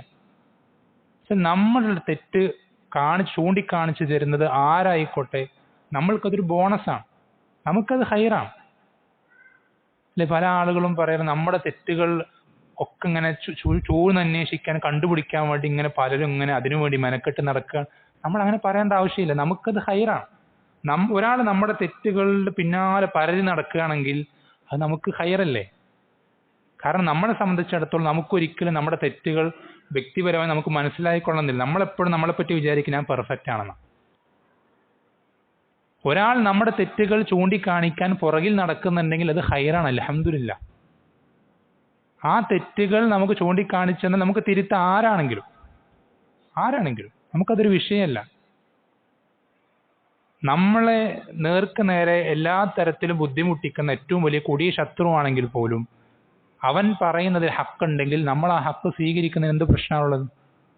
ആ ഹക്ക് നമ്മൾ സ്വീകരിക്കണം, ആ ഹക്ക് നമ്മൾ സ്വീകരിക്കണം. ചിലപ്പോൾ ചെറിയൊരു പഠിച്ചു തുടങ്ങിയൊരു വിദ്യാർത്ഥി ആയിരിക്കും പറഞ്ഞു തരുന്നുണ്ടാവും അല്ലേ. സുലൈമാൻ അലൈഹിസ്സലാം അള്ളാഹുവിന്റെ നബിമാരിൽപ്പെട്ട ഒരാളാണ് എന്ന് മാത്രമല്ല ഇൽമു കൊണ്ട് അങ്ങേയറ്റം അറിയപ്പെട്ടൊരു നബിയാണ്. ആ നബിയുടെ അടുക്കൽ ഒരു ചെറിയൊരു പക്ഷി ഹുദ്ഹുദ് വന്നിട്ട് പറയണ, അഹത്തു ബിമാലം തുഹൈതു ബിഹി വജിഅതുക മിൻ സബഇൻ ബിനബഇൻ യഖീൻ, നിങ്ങൾക്ക് കിട്ടാത്തൊരു അറിവും കൊണ്ടാണ് ഞാൻ വന്നിട്ടുള്ളത് എന്ന് സുലൈമാൻ അലൈഹിസ്സലാം മുന്നിൽ ചെന്നിട്ട് ധൈര്യത്തോട് ആര് പറയാണ്? ഹുദ്ഹുദ് പറയാം. അപ്പൊ അത് പറഞ്ഞപ്പോ സുലൈമാൻ അലൈഹിസ്സലാം എന്ത് പറഞ്ഞില്ല? നീ ആരാ അത് പറയാന്ന് പറഞ്ഞില്ല. ഇത്ര വലിയ നബിയായിരിക്കെ നിന്നെ പോലൊരു ചെറിയൊരു പക്ഷിന്റെ സംസാരം എനിക്ക് കേൾക്കേണ്ട ആവശ്യമില്ല എന്ന് പറഞ്ഞില്ല. സുലൈമാൻ അലൈഹിസ്സലാം ആ കാര്യം അത് സ്വീകരിക്കുകയും അതിന്റെ അടിസ്ഥാനത്തിൽ നടപടികൾ എടുക്കുകയും ചെയ്യും. നമ്മൾ ആരായിക്കോട്ടെ, ഏതു വ്യക്തി പറഞ്ഞു തരുന്ന ആയിക്കോട്ടെ, ആ പറയുന്നതിൽ ഹക്കുണ്ടെങ്കിൽ നമ്മളത് സ്വീകരിക്കാൻ ബാധ്യസ്ഥരാണ്. അതിന്റെ അടിസ്ഥാനത്തിൽ നമ്മുടെ നിലപാടുകൾ മാറ്റാൻ നമ്മൾ ബാധ്യസ്ഥരാണ്. എന്നുവെച്ചാൽ നമ്മൾക്ക് നമ്മളെക്കാൾ പ്രതിബദ്ധത നമുക്ക് വേണ്ടത് ഹക്കിനോടാണ്. നമുക്ക് നമ്മുടെ സ്വന്തത്തെക്കാൾ പ്രതിബദ്ധത വേണ്ടത് ഹക്കിനോടാണ്. നമ്മളെക്കാളും നമ്മുടെ ഉസ്താദിനേക്കാളും നമ്മുടെ പാരമ്പര്യത്തെക്കാളും നമ്മുടെ സംഘടനയെക്കാളും എന്തിനേക്കാളും നമുക്ക് പ്രതിബദ്ധത വേണ്ടത് ഹക്കിനോടാണ്. ഹക്കാണെങ്കിൽ അത് സ്വീകരിച്ചിരിക്കും. എൻ്റെ നിലപാട് എത്ര പഴയതാണെങ്കിലും മാറ്റിയിരിക്കും. അത് പരസ്യമായി പറഞ്ഞ തെറ്റാണെങ്കിൽ പരസ്യമായി തന്നെ തിരുത്തിയിരിക്കും എന്നുള്ള സ്റ്റാൻഡിലേക്ക് നമുക്ക് എത്താൻ സാധിക്കും. അതേപോലെ തന്നെ ശ്രദ്ധിക്കേണ്ട മറ്റൊരു കാര്യമാണെന്ത്? നമ്മൾ എന്ത് ചെയ്യണം? പരസ്പരം അള്ളാഹുവിന്റെ മാർഗത്തിൽ ഇഷ്ടപ്പെടുന്നതിന് ഒരുപാട് അടയാളങ്ങളുണ്ട്. ആ അടയാളങ്ങൾ നമ്മളിൽ പ്രകടമാക്കാൻ ശ്രദ്ധിക്കണം. പ്രത്യേകിച്ച് ഒരേ മനഹജുള്ള, മറ്റ് വിദഅത്തുകളില്ലാത്ത, സ്വഹാബത്ത് മനസ്സിലാക്കിയതുപോലെ ആയത്തുകളും ഹദീസുകളും മനസ്സിലാക്കാൻ പരിശ്രമിക്കുന്ന ആളുകൾ അവർക്കിടയിൽ അള്ളാഹുവിന്റെ മാർഗത്തിലുള്ള സ്നേഹം അത് വളർത്തിയെടുക്കാൻ നമ്മൾ ശ്രദ്ധിക്കണം. വിശ്വാസം പഠിപ്പിച്ചെന്താ? മൻ അഹബ്ബ ലില്ലാഹ് വ അബ്ഗള ലില്ലാഹ് വ അഅത ലില്ലാഹ് വ മനഅ ലില്ലാഹ് ഫഖദ് ഇസ്തക്മലൽ ഈമാൻ. ആരാണോ അള്ളാഹുവിന് വേണ്ടി ഇഷ്ടപ്പെടുകയും അള്ളാഹുവിന് വേണ്ടി വെറുക്കുകയും അള്ളാഹുവിന് വേണ്ടി കൊടുക്കുകയും അള്ളാഹുവിന് വേണ്ടി തടയുകയും ചെയ്യുന്നത്, അവന്റെ ഈമാൻ പരിപൂർണമായി, അവന്റെ ഈമാൻ കംപ്ലീറ്റ് ആയി. അള്ളാഹുവിന് വേണ്ടി ഇഷ്ടപ്പെടുക, അള്ളാഹുവിനോട് വെറുക്കുക എന്ന് പറയുന്നതിന് ഒരുപാട് അടയാളങ്ങളുണ്ട്. ഒരുപാട് അടയാളങ്ങളുണ്ട്. അതിൽപ്പെട്ടതാണെന്ത്? പരസ്പരം എന്ത് ചെയ്യുക? സന്ദർശിക്കുക, അള്ളാഹുവിന്റെ മാർഗത്തിൽ ഒരു സ്ഥലത്ത് കൂടിയിരിക്കുക, അതേപോലെ തന്നെ രോഗിയായാൽ സന്ദർശിക്കുക, ജനാസ പിൻപറ്റുക, അതേപോലെ തന്നെ അവന്റെ വിഷമതകൾ പ്രയാസങ്ങൾ ഉണ്ടെങ്കിൽ നീക്കിക്കൊടുക്കാൻ പരിശ്രമിക്കുക, സുഖവിവരങ്ങൾ അന്വേഷിക്കുക. അല്ലേ? അതിൽപ്പെട്ട പ്രധാനപ്പെട്ട ഒരു കാര്യമാണെന്ത്? അള്ളാഹുവിന്റെ മാർഗത്തിൽ കല്യാണം കഴിപ്പിക്കാം. പലർക്കും അറിയില്ല ആ ഒരു സുന്നത്ത്. അള്ളാഹുവിന്റെ മാർഗത്തിൽ എങ്ങനെ കല്യാണം കഴിപ്പിക്കാം? ഒരു വ്യക്തിക്ക് ഇല്ലേ നബിസ്വല്ലല്ലാഹു പഠിപ്പിച്ചെന്താ? ഇദാ ഖതബ അഹദുക്കും ഇദാ ഖതബ ഇലൈക്കും മൻ തർളൗന ദീനഹു വ ഖുലുഖഹു ഫസവ്വിജൂഹു. നിങ്ങളിൽ ഒരാളുടെ അടുക്കലേക്ക്, പെൺമക്കളുടെ വാപ്പമാർ ശ്രദ്ധിക്കുക, നിങ്ങളിൽ ഒരാളുടെ അടുക്കലേക്ക് നിങ്ങൾ ഒരാളുടെ ദീനും സ്വഭാവവും തൃപ്തിപ്പെടുന്നുണ്ട്, അങ്ങനെ ഒരാൾ നിങ്ങളുടെ അടുക്കലേക്ക് വിവാഹം ആലോചിച്ച് വന്നു കഴിഞ്ഞാൽ ഫസവ്വിജൂഹു, നിങ്ങൾ നിങ്ങളുടെ മകളെ അവന് വിവാഹം ചെയ്തു കൊടുക്കണം. നബി സല്ലല്ലാഹു അലൈഹി വസല്ലം കൽപ്പന. വഇല്ലാ തകുൻ ഫിത്നത്തുൻ ഫിൽ അർളി വഫസാദുൻ അരീദ്. അല്ലെങ്കിൽ ഭൂമിയിൽ ഫിത്ന ഉണ്ടാവും, വലിയ വ്യാപകമായ കുഴപ്പങ്ങൾ ഉണ്ടാവും എന്ന് നബി സല്ലല്ലാഹു അലൈഹി വസല്ലം ശക്തമായി താക്കീത് ചെയ്യും. ഈ ഹദീസിന്റെ അടിസ്ഥാനത്തിൽ പ്രവർത്തിക്കുന്ന എത്ര വാപ്പമാരുണ്ട്? എത്ര വാപ്പമാരുണ്ട്? ദീനും സ്വഭാവവും തൃപ്തിപ്പെടുന്ന ആളുകൾ വന്നാലും പിന്നെ എന്തെങ്കിലും കണ്ടീഷനുകൾ ഉണ്ടാവും പറയാൻ. ഹൈറ്റ് കുറവാണ്, നിറം കുറവാണ്, നാട് ദൂരമാണ്, അങ്ങനെയാണ് ഇങ്ങനെയാണ് പല പ്രശ്നങ്ങളും പറഞ്ഞ് നിങ്ങൾക്ക് അങ്ങനെ ഒരാൾ വിവാഹം ആലോചിച്ച് വന്നു കഴിഞ്ഞാൽ അവരെ വിവാഹം ചെയ്തു കൊടുക്കൽ നിങ്ങളുടെ ബാധ്യതയാണ്. അതാണ് അള്ളാഹുവിന്റെ മാർഗത്തിൽ വിവാഹം ചെയ്യിപ്പിക്കാതെ. ഇതെന്തിനു പറയുന്നതെന്ന് വെച്ചാൽ എത്ര എത്ര ചെറുപ്പക്കാര് വളരെയധികം പ്രയാസപ്പെടുന്നുണ്ട് ഈ ദുനിയാവിൽ. എത്രത്തോളം ദീൻ പഠിക്കുന്ന ആളുകളിൽ പോലും പലരും, ഞാൻ എൻ്റെ കണ്ണുകൊണ്ട് കണ്ടിട്ടുണ്ട്, പലരെ എനിക്ക് പേരെടുത്ത് എണ്ണി പറയാൻ സാധിക്കും. ദീൻ പഠനത്തിൽ അങ്ങേയറ്റം ഹിർസ് ഉണ്ടായിരുന്ന, താല്പര്യമുണ്ടായിരുന്ന, ദീൻ പഠനത്തിൽ അങ്ങേയറ്റം കഴിവുണ്ടായിരുന്ന, മികവുണ്ടായിരുന്ന ആളുകൾ, അവർ ദീൻ പഠനത്തിൽ തുടർന്നുകൊണ്ടിരിക്കെ വിവാഹപ്രായം എത്തി വിവാഹം ആലോചിക്കുമ്പോൾ പെണ്ണിന്റെ ഉപ്പ ചെക്കന് വിവാഹം ചെയ്തു കൊടുക്കുന്നില്ല, തയ്യാറാകുന്നില്ല. എന്താ കാരണം? ചെക്കന് വലിയ വരുമാനമൊന്നുമില്ല, കഷ്ടിച്ച് ജീവിച്ചു പോകാനുള്ള വരുമാനമേ ഉള്ളൂ, അല്ലെങ്കിൽ നല്ല സ്റ്റാറ്റസ് എന്ന് പറയാൻ പറ്റുന്നൊരു നല്ലൊരു ജോലിയില്ല, ചെറിയ എന്തോ ഒരു ജോലിയേ ഉള്ളൂ, അല്ലെങ്കിൽ നല്ലൊരു വീടില്ല, അല്ലെങ്കിൽ മറ്റ് പല സൗകര്യങ്ങൾ ദുനിയാവിൻ്റെ ഇല്ല എന്ന് പറഞ്ഞിട്ട് ഒന്നോ രണ്ടോ ആളുകളല്ല, എത്രയോ പെൺമക്കളുടെ വാപ്പമാർ വിവാഹം ചെയ്തു കൊടുക്കാതെ അവന് മനസ്സിലായി ഇങ്ങനെ ഞാൻ മുന്നോട്ട് പോയി കഴിഞ്ഞാൽ ഈ ദുനിയാവിൽ എനിക്ക് പെണ്ണ് കിട്ടൂല. അങ്ങനെ മനസ്സിലാക്കി ദീൻ പഠനം ഉപേക്ഷിച്ച് ദുനിയാവിൽ കച്ചവടത്തിനും മറ്റു പല ജോലികളുടെയും പഠനത്തിൻ്റെയും കോഴ്സുകളുടെയും പുറകെ പോയി ഡിഗ്രിയും മറ്റുമൊക്കെ പഠിക്കാൻ ഇറങ്ങിത്തിരിച്ച് ദീൻ പഠനത്തിൽ നിർത്തിപ്പോയ ആളുകൾ ഒരുപാടുണ്ട്, എത്രയോ ആളുകളുണ്ട്. അങ്ങനെയുള്ളൊരു ചെറുപ്പക്കാരൻ, ദീൻ പഠിക്കുന്ന ഒരു താലിബിന് ഒരു ഉപ്പ കല്യാണം കഴിപ്പിച്ചു കൊടുക്കുക എന്നുള്ളത്, അതാണ് അള്ളാഹുവിന്റെ മാർഗത്തിൽ കല്യാണം കഴിപ്പിച്ചു കൊടുക്കുക എന്ന് പറയും. ഇത് സമൂഹത്തിൽ ഇത് പറയാതെ വേറെ നിവൃത്തിയില്ല. നബി സല്ലല്ലാഹു അലൈഹി വസല്ലം ഈ സുന്നത്ത് അത്രയധികം സമൂഹത്തിൽ എന്ത് ചെയ്തിട്ടുണ്ട്? വിസ്മരിക്കപ്പെട്ടിട്ടുണ്ട്. അല്ലേ? സഈദ് ബിൻ മുസയ്യിബ് റഹിമഹുള്ളയുടെ കഥ നിങ്ങൾ കേട്ടിട്ടുണ്ടാവും. അദ്ദേഹത്തിന്റെ ശിഷ്യന്മാരിൽപ്പെട്ട ഇബ്നു അബി അറൂബ റഹിമഹുള്ള, സയ്യിദ് ബിൻ മുസയ്യിബ് റഹിമഹുല്ലാ എന്ന് പറഞ്ഞാൽ താബിഈങ്ങളിൽ തന്നെ ഏറ്റവും അധികം ഇൽമു കൊണ്ട് അറിയപ്പെട്ട വ്യക്തിയാണ്. അദ്ദേഹത്തിൻ്റെ ദീൻ പഠിക്കുന്ന മജ്ലിസിൽ എത്രയോ കാലമായി മുടങ്ങാതെ പങ്കെടുക്കുന്ന അവരിൽ തന്നെ ഏറ്റവും മികച്ചൊരു വിദ്യാർത്ഥിയാണ് ഇബ്നു അബി അറൂബ. ആ ഒരു വിദ്യാർത്ഥി കുറച്ച് ദിവസങ്ങളായിട്ട് ഉസ്താദിന്റെ മജ്ലിസിൽ കാണുന്നില്ല. അങ്ങനെ ഉണ്ടാവാറില്ല. എപ്പോഴെങ്കിലും എന്തെങ്കിലും രോഗം കൊണ്ട് കുറച്ചൊന്ന് മുടങ്ങിപ്പോയാലായി, അങ്ങനെ അപൂർവം മാത്രം. അല്ലാതെ ഇത്രയും ദിവസം തുടർച്ചയായി ആ വിദ്യാർത്ഥി ഇതുവരെ അങ്ങനെ കണ്ടിട്ടില്ല മുടങ്ങിയതായി. ഉസ്താദ് കാര്യം അന്വേഷിക്കാം. കുറച്ച് ദിവസങ്ങൾക്ക് കഴിഞ്ഞിട്ട് ഇബ്നു അബി അറൂബ റഹിമഹുല്ല ഇദ്ദേഹത്തിന്റെ അടുക്കലേക്ക് വന്നപ്പോൾ ഉസ്താദ് വിവരം അന്വേഷിച്ചപ്പോൾ കാര്യം തിരക്കിയപ്പോൾ അദ്ദേഹം പറഞ്ഞു, എൻ്റെ ഭാര്യ മരണപ്പെട്ടു. ഭാര്യ മരണപ്പെട്ടത് കൊണ്ട് അതിൻ്റെ ഒരുപാട് കാര്യങ്ങളുണ്ടാവും. മരണാനന്തര ചടങ്ങും കാര്യങ്ങളും കർമ്മങ്ങളൊക്കെ ഒരുപാട് ചെയ്യാനുണ്ടാവും. അതുമായി ബന്ധപ്പെട്ട തിരക്കുകളും കാര്യങ്ങളിലും പെട്ടിട്ട് എനിക്ക് വരാൻ പറ്റാതിരുന്നതാണ്. അതിൽ താങ്കളോട് ക്ഷമ ചോദിക്കുന്നു എന്ന് പറഞ്ഞു. അപ്പോൾ സയ്യിദ് ബിൻ മുസയ്യിബ് റഹിമഹുല്ലാ പറഞ്ഞു, താങ്കൾ ഇപ്പോൾ ഭാര്യ ഇല്ലാത്ത അവസ്ഥയാണോ? താങ്കൾക്ക് വേറെ എന്തെങ്കിലും വിവാഹാലോചനകൾ വന്നിട്ടുണ്ടോ? ഇല്ല. നമ്മൾ ശ്രദ്ധിക്കണം. ഇത് പറയുമ്പോൾ നിങ്ങൾ ശ്രദ്ധിക്കണം, സയ്യിദ് ബിൻ മുസയ്യിബ് റഹിമഹുല്ലയുടെ മകൾ അദ്ദേഹത്തിന്റെ സ്ഥാനവും ഇൽമും കൊണ്ട് അവിടുത്തെ ഭരണാധികാരിയുടെ മകന് വിവാഹം ആലോചിക്കാൻ തയ്യാറെടുത്ത് നിൽക്കുകയായിരുന്നു. വിവാഹം ആലോചിച്ച് തുടങ്ങിയിട്ടില്ല. അതിനുള്ള തയ്യാറെടുപ്പ് അത്രയും സമ്പത്ത് കൊണ്ടും സൗന്ദര്യം കൊണ്ടും ഇൽമു കൊണ്ടും എല്ലാം കൊണ്ടും ഏറ്റവും ആ മദീനയിൽ തന്നെ, അന്നത്തെ മദീനയിൽ തന്നെ ഏറ്റവും മികച്ച സ്ത്രീയാണ് ആര്? സയ്യിദ് ബിൻ മുസയ്യിബ് റഹിമഹുല്ലയുടെ മകൾ. ഈ ഒരു അവസ്ഥയിൽ സയ്യിദ് ബിൻ മുസയ്യിബ് റഹിമഹുല്ലാ ചോദിക്കുന്നത്, താങ്കളുടെ വിവാഹം കഴിഞ്ഞോ? ഇല്ല, മറ്റാരും വിവാഹം ആലോചിച്ചിട്ടില്ല. അദ്ദേഹം പറയുന്നത് അറിയോ? എനിക്കാരും പെണ്ണ് തരാനാണ്. കാരണം അദ്ദേഹത്തിന് ഒന്നുമില്ല, സമ്പത്തോ മറ്റ് സൗകര്യങ്ങളോ ഒന്നുമില്ല.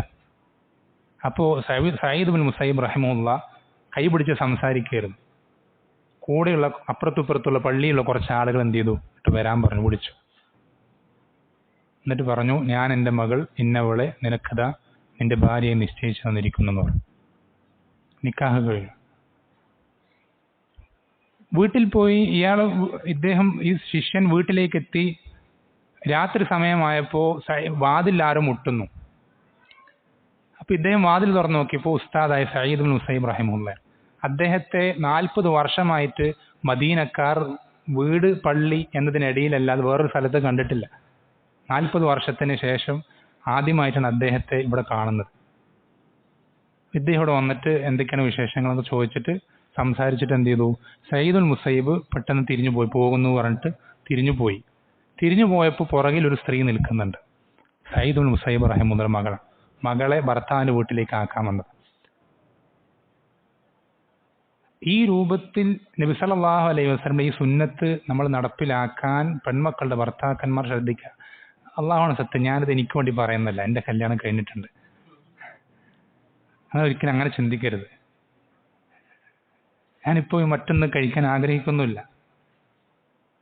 ഇവിടെ സമൂഹത്തിൽ അത്രമാത്രം പ്രയാസപ്പെടുന്ന ചെറുപ്പക്കാർ ധാരാളമുണ്ട്. ഒന്നോ രണ്ടോ പേരെന്നല്ല, അത്രയധികം ചെറുപ്പക്കാർ നമ്മുടെ ഇടയിലുണ്ട്.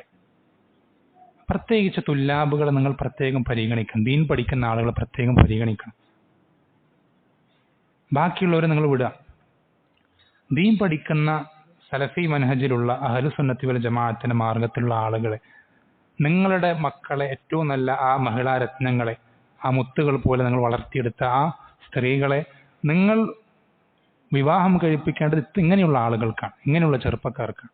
അവർക്ക് സമ്പത്തില്ലെങ്കിലും, വലിയ തറവാട്ട് മഹിമയൊന്നും പറയാനില്ലെങ്കിലും, വലിയ സമ്പത്തും സൗന്ദര്യമൊന്നും ഇല്ലെങ്കിലും, ആർഭാടങ്ങളോ മറ്റ് കാര്യങ്ങളൊന്നും ഇല്ലെങ്കിലും, നിങ്ങൾക്ക് ഈ ദുനിയാവിൽ കിട്ടാൻ പോകുന്ന ഏറ്റവും നല്ല മരുമക്കൾ എന്ന് പറയുന്നത് ഇവരായിരിക്കും. അവരെക്കാളും നല്ലൊരു ഭർത്താക്കന്മാരെ നിങ്ങളുടെ മക്കൾക്ക് കിട്ടൂല,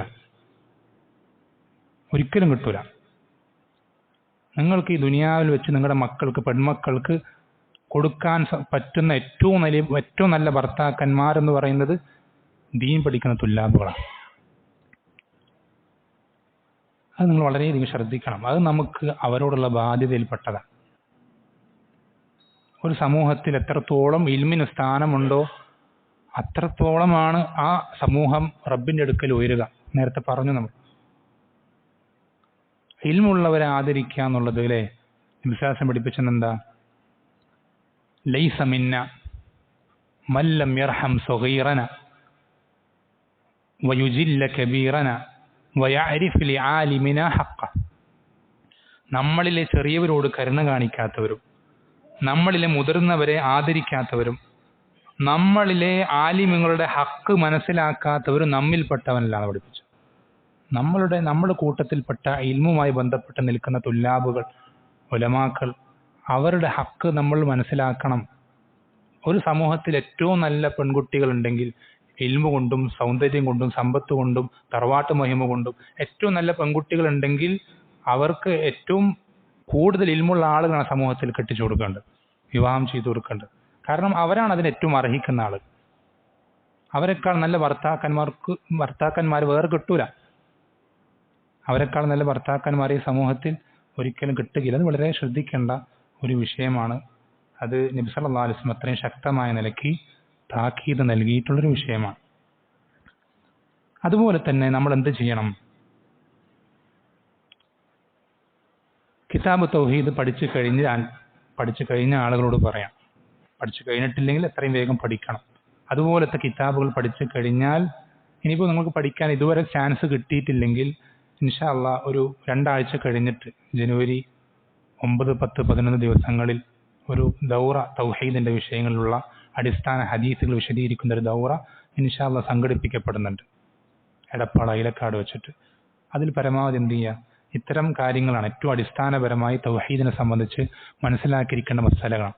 അതിലെങ്കിലും ഏറ്റവും മിനിമം പങ്കെടുക്കാൻ ശ്രദ്ധിക്കുക. പരമാവധി ആളുകളെ, ഏറ്റവും തുടക്കക്കാരായിട്ടുള്ള ആളുകളാണെങ്കിലും ഏറ്റവും കുറേ പഠിച്ചു എന്ന് തോന്നുന്ന ആളുകളാണെങ്കിലും എല്ലാവരെയും പരമാവധി അത്തരം സദസ്സുകളിൽ പങ്കെടുപ്പിക്കാൻ ശ്രദ്ധിക്കുക. അതേപോലെ തന്നെ ശ്രദ്ധിക്കേണ്ട മറ്റൊരു പ്രധാനപ്പെട്ട കാര്യം, നമ്മുടെ സ്വഭാവത്തെ നന്നാക്കുന്ന, നമ്മുടെ ഹൃദയത്തിനെ അതിൻ്റെ കാഠിന്യം കുറയ്ക്കുന്ന, അതിനെ സോഫ്റ്റ് ആക്കുന്ന ഗ്രന്ഥങ്ങൾ പഠിക്കാൻ ശ്രദ്ധിക്കുക. നമ്മുടെ ഹൃദയത്തിനെ ശുദ്ധീകരിക്കുന്ന, അതിനെ സോഫ്റ്റ്, കൽബിന്റെ കാഠിന്യത്തെ കുറയ്ക്കുന്ന ഗ്രന്ഥങ്ങൾ, കിതാബുകൾ, ക്ലാസ്സുകൾ നമ്മൾ പഠിക്കാനും കിതാബുകൾ വായിക്കാനും ശ്രദ്ധിക്കുക. അത് ശ്രദ്ധിക്കേണ്ട വിഷയമാണ്. നബി സല്ലല്ലാഹു അലൈഹി വസല്ലമയെ നബിയായി നിശ്ചയിക്കണമെന്ന് ഇബ്രാഹിം അലൈഹിസ്സലാം പ്രാർത്ഥിക്കുന്ന ഒരു പ്രാർത്ഥനയുണ്ട്. ആ പ്രാർത്ഥനയുടെ ഉത്തരത്തിന്റെ ഫലമായിട്ടാണ് മുഹമ്മദ് സല്ലല്ലാഹു അലൈഹി വസല്ലമയെ അള്ളാഹു എന്ത് ചെയ്യുന്നത്, ഇബ്രാഹിം നബിയുടെ സന്താന പരമ്പരകളിൽ നിശ്ചയിക്കുന്നത്. ആ പ്രാർത്ഥന എന്താ? റബ്ബന വബഅസ് ഫീഹിം റസൂലൻ മിൻഹും യത്ലു അലൈഹിം ആയാതിക വയുസക്കീഹിം വയുഅല്ലിമുഹുൽ കിതാബ വൽ ഹിക്മ. യത്ലു അലൈഹിം ആയാതിക വയുഅല്ലിമുഹുൽ കിതാബ വൽ ഹിക്മത വയുസക്കീഹിം. നേരത്തെ ഓതി തെറ്റിപ്പോയി.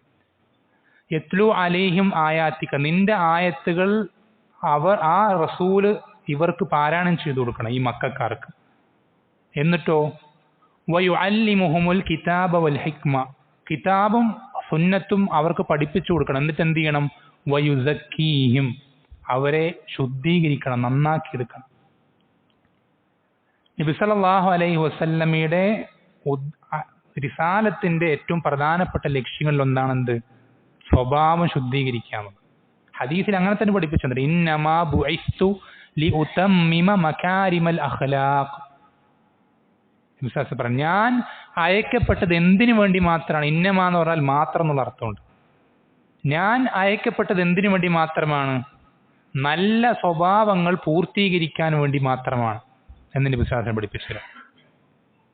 അത്രയധികം എന്തുണ്ട്? സ്വഭാവത്തിന് പ്രാധാന്യമുണ്ട്. ഇത്തരം കിതാബുകൾ എന്ത് ചെയ്യണം? നമ്മൾ പഠിക്കണം. അങ്ങനെയുള്ള കിതാബുകൾ നമ്മൾ എന്ത് ചെയ്യണം? പഠിക്കണം. അങ്ങനെ നമ്മുടെ നാട്ടിൽ തന്നെ ലോകത്ത് എല്ലായിടത്തും അറിയപ്പെട്ടൊരു കിതാബാണ്. ഏത് കിതാബ്? റിയാദുസ് സാലിഹീൻ. റിയാദുസ് സാലിഹീൻ എത്രത്തോളം പണ്ഡിതന്മാർ പറയാറുണ്ട്, മുസ്ഹഫ് കഴിഞ്ഞാൽ മുസ്ലിമീങ്ങളുടെ വീട്ടിൽ ഏറ്റവും കൂടുതൽ ഉണ്ടാവുന്ന കിതാബ് റിയാദുസ് സാലിഹീനാണ്. മുസ്ഹഫ് പ്രിന്റ് ചെയ്ത് എല്ലാ നാടുകളിലേക്ക് എത്തിയിട്ടുണ്ട്. നമുക്കറിയാം ഏത് മുസ്ലിമിന്റെ വീട്ടിൽ മുസ്ഹഫ് ഉണ്ടാവും. അത് കഴിഞ്ഞാൽ പിന്നെ ഏറ്റവും കൂടുതൽ മുസ്ലിമീങ്ങളുടെ വീട്ടിൽ ഉണ്ടാവാൻ സാധ്യതയുള്ള കിതാബ് റിയാദുസ് സാലിഹീൻ. അത് ഈ വിഷയത്തിലുള്ള കിതാബാണ്.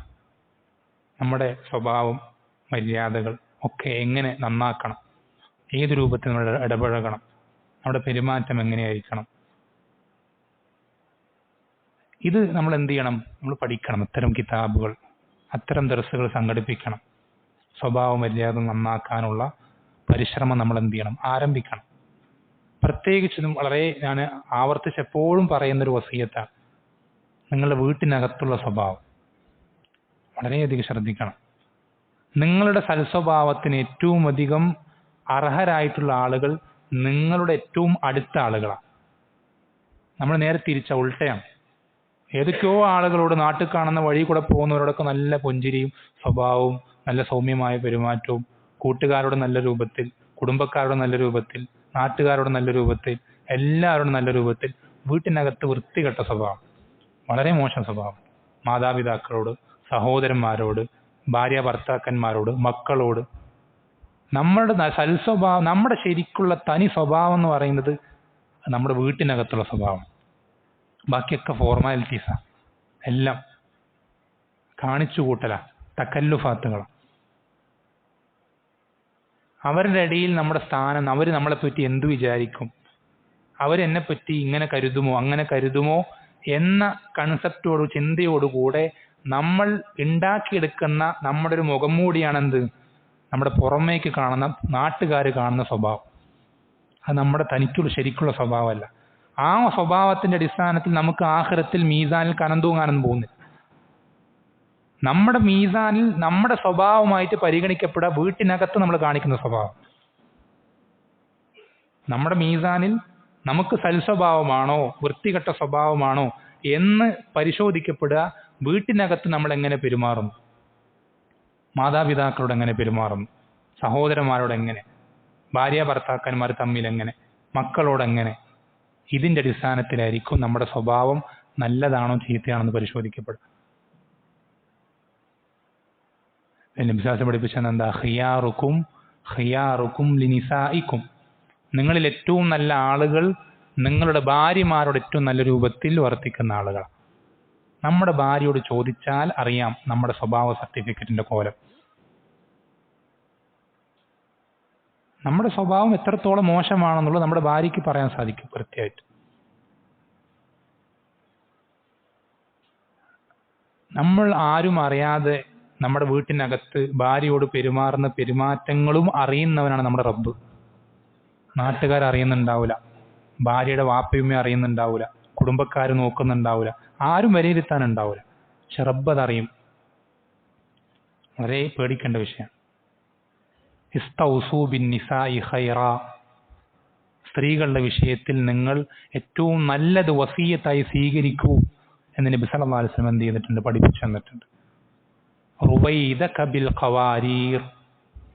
സ്ത്രീകളോട് ഇടപഴകുമ്പോൾ വളരെ മൃദുലമായി. സ്ത്രീകൾ എങ്ങനെ പളുങ്ക് പാത്രം പഠിപ്പിച്ചാണ്.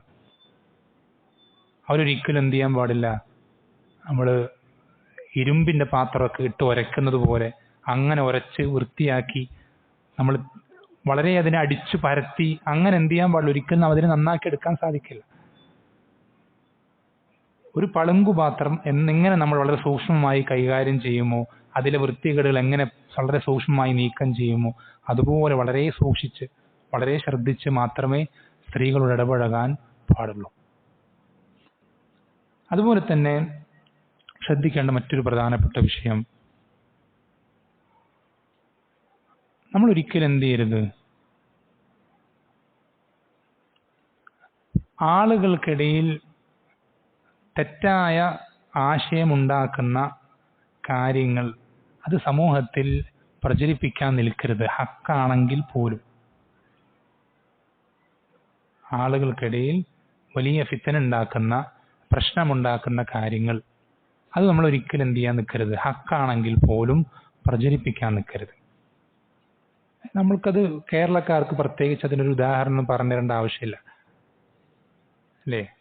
തൗഹീദിന്റെ വക്താക്കൾ ഒരുപാട് ഛിന്ന ഭിന്നമായി, കഷ്ണം കഷ്ണമായി ഒരുപാട് ഭിന്നതകളും കക്ഷിത്വങ്ങളൊക്കെ രൂപപ്പെട്ടു വന്നത് അതിന്റെ തുടക്കം എങ്ങനെയായിരുന്നു? വേറെയും പല കാരണങ്ങളുണ്ട്, അതിലേക്കൊന്നും കടക്കുന്നില്ല. എന്താണ് ആ കാരണം? യാ ഇബാദല്ലാഹ് അഈനൂനി, ആ ഒരു വിഷയം സാധാരണക്കാർക്കിടയിൽ പറയേണ്ട എന്ത് കാര്യമുള്ളത്? സാധാരണക്കാരനെ ബാധിക്കുന്ന എന്ത് വിഷയം അതിൽ വരുന്നത്? അവന്റെ വിശ്വാസത്തിനെയോ പ്രവർത്തനത്തെയോ ബാധിക്കുന്ന ഏത് മേഖല അതിൽ കടന്നു വരുന്നത്? അങ്ങനെ അവർക്ക് അവരുടെ കർമ്മ മേഖലയോ വിശ്വാസ മേഖലയോ ബാധിക്കാത്തൊരു കാര്യം അവർക്കിടയിൽ ഇട്ട് ചർച്ച ചെയ്തപ്പോൾ എന്താ സംഭവിച്ചത്? വലിയ അപകടമാണ്. ആളുകൾക്കിടയിൽ അത് തെറ്റായ റിസൾട്ട് ഉണ്ടാക്കുക. അതിനാണ് മസ്ലഹത്ത് മഫ്സദത്ത് എന്ന് പറയാം. നമ്മൾ എപ്പോഴും ശ്രദ്ധിക്കണം. ഞാനിത് പറയുന്നത് ഹക്കല്ലേ, ഇതെന്താ പറഞ്ഞാൽ എന്താ പ്രശ്നം, ഞാൻ ഇല്ലാത്തതൊന്നും പറയുന്നില്ലല്ലോ, ദീനിലുള്ള കാര്യമല്ലേ പറയുന്നത് എന്ന് വിചാരിച്ച് എന്തും പറയാനും ചെയ്യാനും പാടില്ല. എന്തൊരു കാര്യത്തിൻ്റെയും ആഫ്റ്റർ എഫക്റ്റ്, അതിൻ്റെ വരും വരായികകൾ നോക്കി അതുകൊണ്ടുണ്ടാവുന്ന റിസൾട്ട് ഹൈറിലാക്കാണ് പോകുന്നത് എന്ന് കൂടുതൽ ചാൻസ് തോന്നുമ്പോൾ മാത്രമേ നമ്മൾ ആ കാര്യത്തിലേക്ക് കാലെടുത്ത് വെക്കാവൂ. ഉദാഹരണത്തിന് നബി സല്ലല്ലാഹു അലൈഹി വസല്ലമ അദ്ദേഹത്തിന്റെ ജീവിതത്തിൽ ഏറ്റവും എളുപ്പത്തിൽ മനസ്സിലാക്കാൻ പറ്റുന്ന ഒരു ഉദാഹരണമാണ് മുനാഫിക്കുകൾ. മദീനത്ത് നബി സല്ലല്ലാഹു അലൈഹി വസല്ലമയുടെ ഇടയിൽ മുനാഫിക്കുകൾ ജീവിച്ചിരുന്നു. ഈമാനില്ലാത്ത, ഉള്ളിൽ കുഫറുള്ള ആളുകൾ. അവരിൽ പലരെയും അല്ലാഹു സുബ്ഹാനഹു വ തആല ഇവർ മുനാഫിക്കുകളാണെന്ന് പ്രത്യേകം വഹയിലൂടെ അറിയിച്ചു കൊടുക്കുകയും ചെയ്തു. അവരിൽ പല ആളുകളെയും കൊല്ലപ്പെടാൻ മാത്രം വൃത്തികേടുകൾ ചെയ്തു കൂട്ടിയ ആളുകളാണ്. ശത്രുക്കൾക്കെതിരെ മുസ്ലിമുകളുടെ രഹസ്യം ചോർത്തി കൊടുക്കുക, മുസ്ലിമുകളുടെ നീക്കങ്ങൾ അറിയിച്ചു കൊടുക്കുക, അവർക്കെതിരെ എങ്ങനെ അതിജയിക്കാം, അവരെങ്ങനെ തോൽപ്പിക്കാം എന്നുള്ള തന്ത്രങ്ങളൊക്കെ പറഞ്ഞു കൊടുക്കുക. ഇങ്ങനെ അവരെ കൊന്നുകളയാൻ മാത്രം അർഹതയുള്ള ഒരുപാട് മുനാഫിക്കുകളും അതിൻ്റെ ഇടയിലുണ്ട്. പക്ഷെ നബി സല്ലല്ലാഹു അലൈഹി വസല്ലം എന്ത് ചെയ്തിട്ടില്ല? അവരിൽ ഒരാളെയും കൊന്നുകളഞ്ഞിട്ടില്ല. എന്താ കാരണം? എന്താ? പുറമേ നിന്ന് നോക്കുന്ന ഒരാൾ, അയാൾ ഇതിനെങ്ങനെ കണക്കാക്കുക? ഇവരും മുസ്ലിമീങ്ങളാണെന്ന് പറയുന്ന ആളുകളാണ്. പുറമേ നോക്കുന്ന ആളുകൾക്ക് അവർ മുസ്ലിമീങ്ങളായിട്ട് കണക്കാക്കുക. നബി സല്ലല്ലാഹു അലൈഹി വസല്ലം ഇവരെ കൊന്നുകളഞ്ഞാൽ അവരെന്താ കണക്കാക്കുക? മുഹമ്മദ് സ്വന്തം ആളുകളെ തന്നെ കൊല്ലുകയാണ്, പിന്നെ ഞങ്ങൾ എങ്ങനെ മുസ്ലിമീങ്ങളാവുക? മുഹമ്മദ് സ്വന്തം ആളുകളെ തന്നെ കൊന്നുകളയണം, പിന്നെ ഞങ്ങൾക്ക് എങ്ങനെ മുസ്ലിമീങ്ങളാവാൻ സാധിക്കും എന്നാണ് അവർ ചിന്തിക്കുക.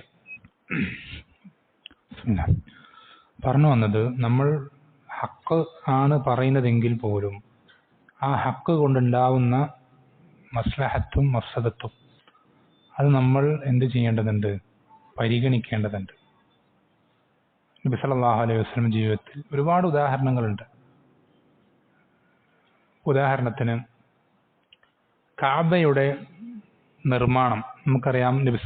ഇബ്രാഹിം അലൈഹിസ്സലാം, ഇസ്മായിൽ അലൈഹിസ്സലാം ഇവർ രണ്ടുപേരും കഅബയെ പുനർനിർമ്മിച്ചപ്പോൾ 4 ഖവായിദുകൾ, 4 അടിസ്ഥാന തൂണുകളിലായിക്കൊണ്ടാണ് എന്ത് ചെയ്തത്?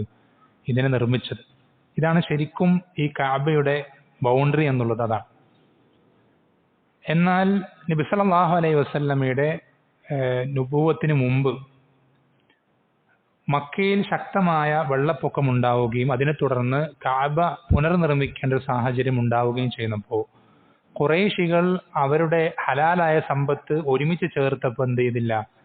ഇത് പൂർണ്ണമായും ഇബ്രാഹിം അലൈഹിസ്സലാമയുടെ ഈ ഒരു ബൗണ്ടറി, അള്ളാഹു നിശ്ചയിച്ച ബൗണ്ടറി, ആ ഒരു ബൗണ്ടറിയിലായി എന്ത് ചെയ്യാൻ സാധിച്ചില്ല? ഇത് വീണ്ടും പുനർനിർമ്മിക്കാൻ സാധിക്കാതെ. അത്ര സമ്പത്ത് അവരുടെ കയ്യിലില്ല. സമ്പത്തില്ലാഞ്ഞിട്ടല്ല, ഹലാലായ സമ്പത്തില്ല, തികയുന്നില്ല. അപ്പൊ അവരെന്ത് ചെയ്തു? 3 ബൗണ്ടറികൾ ഇബ്രാഹിം അലൈഹിസ്സലാം നിർമ്മിച്ചത് അതേ രൂപത്തിൽ തന്നെ. ഒരു ബൗണ്ടറി എന്ത് ചെയ്തിട്ടില്ല?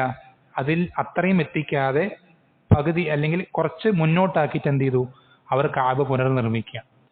നബി സല്ലല്ലാഹു അലൈഹി വസല്ലം പറഞ്ഞത്, ആയിഷ റളിയല്ലാഹു അൻഹ പറയുന്നുണ്ട്, നിന്റെ ഖൗമ്, ഈ മക്കക്കാര്, അവർ ഈ അടുത്ത് ഇസ്ലാമിലേക്ക് കടന്നു വന്ന ആളുകളല്ലായിരുന്നുവെങ്കിൽ ഞാൻ എന്ത് ചെയ്തേനെ?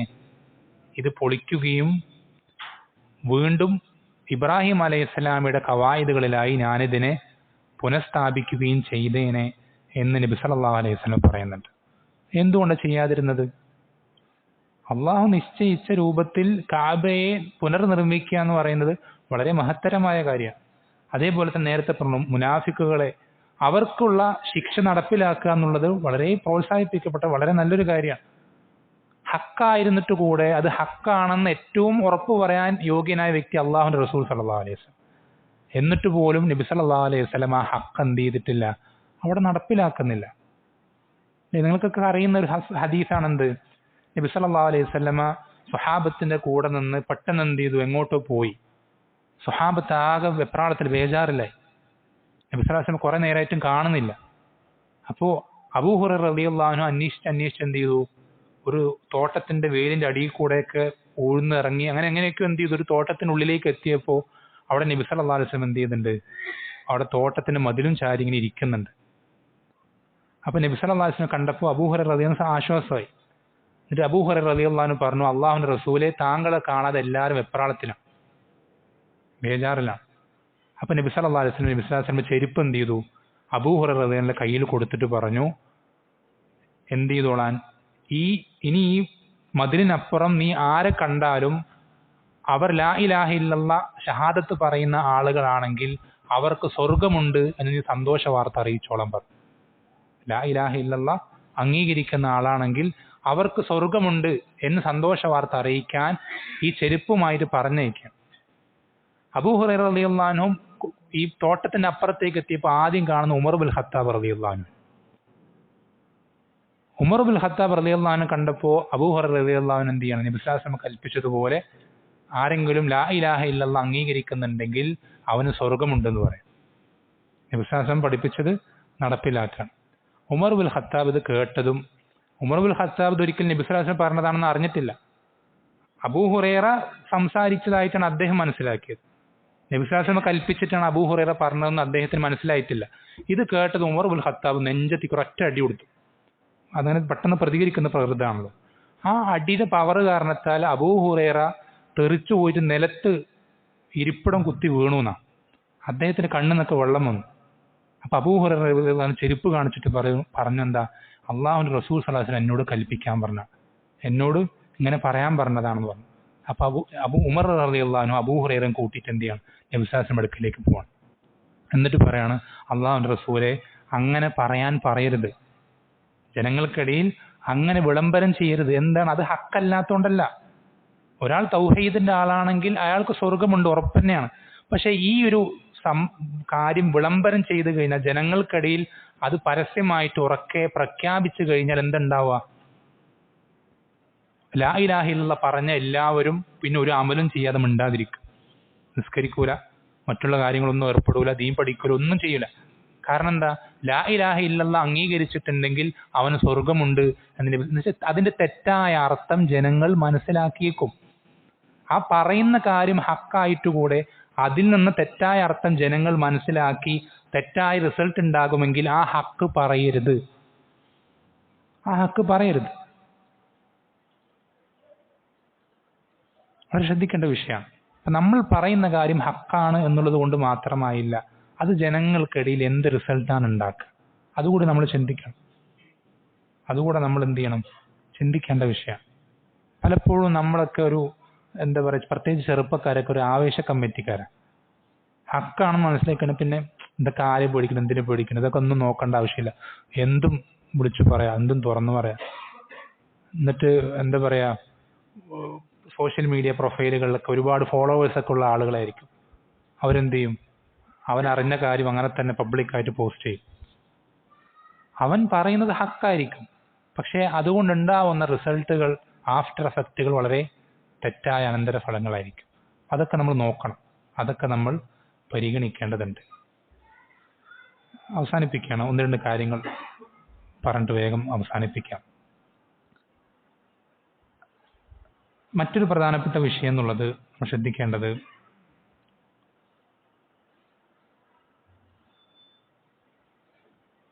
നബി സല്ലല്ലാഹു അലൈഹി വസല്ലമയുടെ അധ്യാപനങ്ങളിൽ നമുക്ക് ധാരാളം പ്രാധാന്യത്തോടുകൂടെ പഠിപ്പിച്ചെന്നൊരു കാര്യമായി കാണാൻ സാധിക്കുന്നൊരു വിഷയമാണ്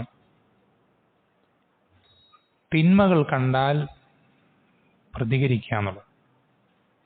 തിന്മകൾ കണ്ടാൽ പ്രതികരിക്കുക എന്നുള്ളത് വിശ്വാസം പഠിപ്പിച്ചെന്ന മൻ റഅ മിൻകുമുൽ മുൻകറ ഫല്യുഗയ്യിർഹു ബിയദി. നിങ്ങളിൽ ഒരാൾ ഒരു തിന്മ കണ്ടു കഴിഞ്ഞാൽ അവൻ ആ കൈ കൊണ്ട് എന്ത് ചെയ്യട്ടെ, അവന്റെ കൈ കൊണ്ട് ആ തിന്മയ്ക്കൊരു മാറ്റം വരുത്തട്ടെ. ഫൈലം യസ്തതി ഫബിലിസാനി, അവന്റെ കൈ കൊണ്ട് മാറ്റം വരുത്താൻ സാധിക്കില്ലെങ്കിൽ നാവ് കൊണ്ട് മാറ്റം വരുത്തട്ടെ. ഫൈലം യസ്തതി ഫബിഖൽബിഹി, നാവ് കൊണ്ട് മാറ്റം വരുത്താൻ സാധിക്കില്ലെങ്കിൽ അവന്റെ കൽബ് കൊണ്ട് അതിന് മാറ്റം വരുത്തട്ടെ. കൽബ് കൊണ്ട് എങ്ങനെ മാറ്റം വരുത്താം? കൽബ് കൊണ്ട് എങ്ങനെ മാറ്റം വരുത്താം? വളരെ ശ്രദ്ധിക്കേണ്ട ഗൗരവമുള്ള വിഷയമാണ്.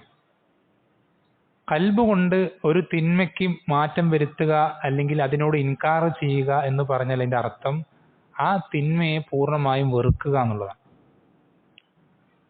ആ തിന്മയെ പൂർണ്ണമായും വെറുക്കുക എന്നുള്ളതാണ്. അതേപോലെ തന്നെ ആ തിന്മ നടക്കുന്ന സന്ദർഭങ്ങളിൽ നിന്നും മാറി നിൽക്കുക എന്നുള്ളതാണ്. ആ സദസ്സിൽ നമ്മൾ എന്ത് ചെയ്യാതിരിക്കുക, തുടരാതിരിക്കുക എന്നുള്ളതാണ്. ഇത് വളരെ ശ്രദ്ധിക്കേണ്ട ഒരു കാര്യമാണ്. നമുക്കെല്ലാവർക്കും നമ്മളിപ്പോൾ ശ്രദ്ധിക്കേണ്ട കാര്യമാണ്. നമ്മൾ സേഫായി, നമ്മൾ കറക്റ്റായി, നമ്മുടെ വിശ്വാസം ശരിയായി, ഞാൻ തൗഹീദുണ്ട്, എനിക്ക് ഈമാനുണ്ട്, ഞാൻ സ്വഹാബത്തിന്റെ അതേ ആദർശത്തിലാണ് എന്നുള്ളത് കൊണ്ട് മാത്രം ആയില്ല. നബി സ്വല്ലല്ലാഹു അലൈഹി വസല്ലം പഠിപ്പിച്ച ഒരു ഉദാഹരണം, വളരെ മനോഹരമായ ഒരു ഉദാഹരണമാണ്. ഒരു കപ്പൽ. ഈ കപ്പലിന് 2 തട്ടുകളുണ്ട്. ഈ കപ്പൽ സമുദ്രത്തിലൂടെ പോയിക്കൊണ്ടിരിക്കുകയാണ്, സഞ്ചരിച്ചുകൊണ്ടിരിക്കുകയാണ്. മുകളിലെ തട്ടിലും കുറച്ച് ആളുകളുണ്ട്, താഴത്തെ തട്ടിലും കുറച്ച് ആളുകളുണ്ട്. പ്രശ്നം എന്താണെന്ന് വെച്ചാൽ താഴത്തെ തട്ടിലുള്ള ആളുകൾക്ക് കുടിക്കാനുള്ള വെള്ളം കിട്ടണമെങ്കിൽ മുകളിലെ തട്ടിലേക്ക് കയറിപ്പോകണം. അപ്പൊ ഇവരിങ്ങനെ മുകളിലേക്ക് കയറിപ്പോയി ഇവർക്ക് മതിയായി, മടുപ്പ് വന്നു. എത്ര വട്ടം ഇങ്ങനെ കയറിപ്പോവാ, എപ്പോൾ വെള്ളം വേണമെങ്കിലും മുകളിലേക്ക് കയറിപ്പോകണം. അപ്പൊ ഇവരെന്ത് തീരുമാനിച്ചു? ഇവരെല്ലാവരും താഴെയുള്ളവരൊക്കെ കൂടി ആലോചിച്ച് മീറ്റിംഗ് കൂടിയിട്ട് തീരുമാനിക്കുകയാണ് എന്ത്, നമ്മൾ താഴ്ഭാഗത്താ,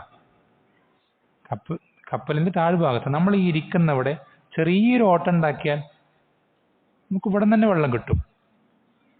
നമ്മൾ ഈ ഇരിക്കുന്നവിടെ ചെറിയൊരു ദ്വാരം ഉണ്ടാക്കിയാൽ നമുക്കിങ്ങനെ വെറുതെ മേലേക്ക് ഇങ്ങനെ പോകേണ്ട ആവശ്യമൊന്നുമില്ല. അപ്പോൾ എല്ലാവരും അംഗീകരിച്ചു, ശരിയാണ്, വെറുതെ ഇങ്ങനെ മേലെ പോകുന്നതിനേക്കാളും നല്ലത് ഇവിടെ തന്നെ ചെറിയൊരു ഓട്ടം ഉണ്ടാക്കലാണ്, ചെറിയൊരു ദ്വാരം ഉണ്ടാക്കലാണ്. താഴെയുള്ളവരൊക്കെ എന്ത് ചെയ്തു? അത് അംഗീകരിച്ചു, കൈയടിച്ച് പാസ്സാക്കി. താഴെയുള്ളവരൊക്കെ ആ തീരുമാനം അംഗീകരിച്ചു.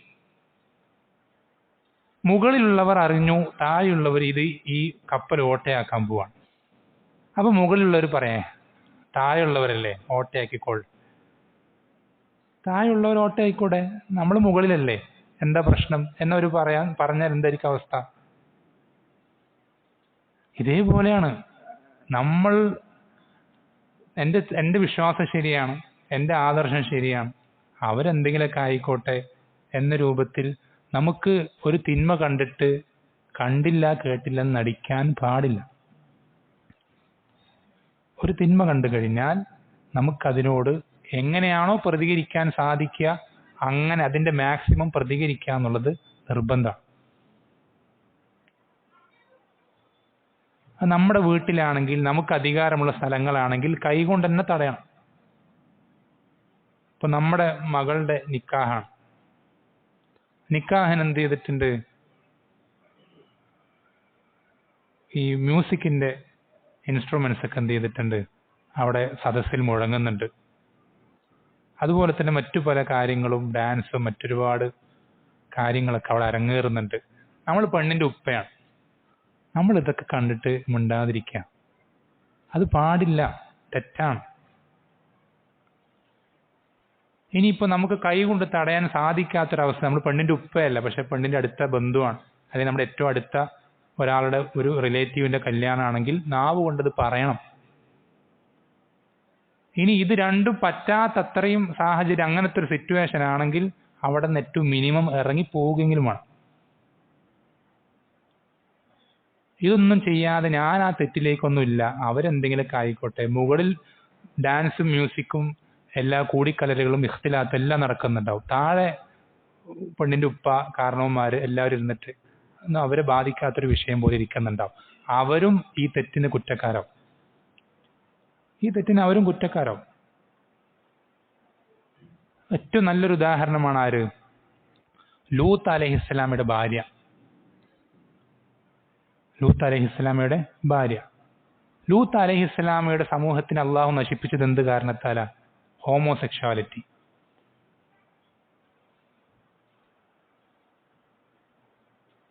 ആണും പെണ്ണും പെണ്ണും. നമ്മൾ ശ്രദ്ധിക്കേണ്ടത്, ഈ ഒരു കാര്യത്തിന് അള്ളാഹു സുബ്ഹാനഹു ലൂത്ത് അലൈഹിസ്സലാമയുടെ സമൂഹത്തെ നശിപ്പിക്കുമ്പോൾ ആ ശിക്ഷ അവതരിപ്പിച്ചതിൽ, ആ ശിക്ഷ ഏൽപ്പിച്ചതിൽ ആരും അടങ്ങിയിട്ടുണ്ടായിരുന്നു? ലൂത്ത് അലൈഹിസ്സലാമയുടെ ഭാര്യയും അടങ്ങിയിട്ടുണ്ടായിരുന്നു. ആ ശിക്ഷ ലഭിക്കുമ്പോൾ ആ ഒരു സമയത്ത് ആ സ്ഥലത്ത് ലൂത്ത് അലൈഹിസ്സലാമയുടെ ഭാര്യയുണ്ട്. ലൂത്ത് അലൈഹിസ്സലാമയുടെ ഭാര്യ ഈ രൂപത്തിലുള്ള വൃത്തികേടിൽ ഏർപ്പെടുന്നൊരു പെണ്ണായിരുന്നോ?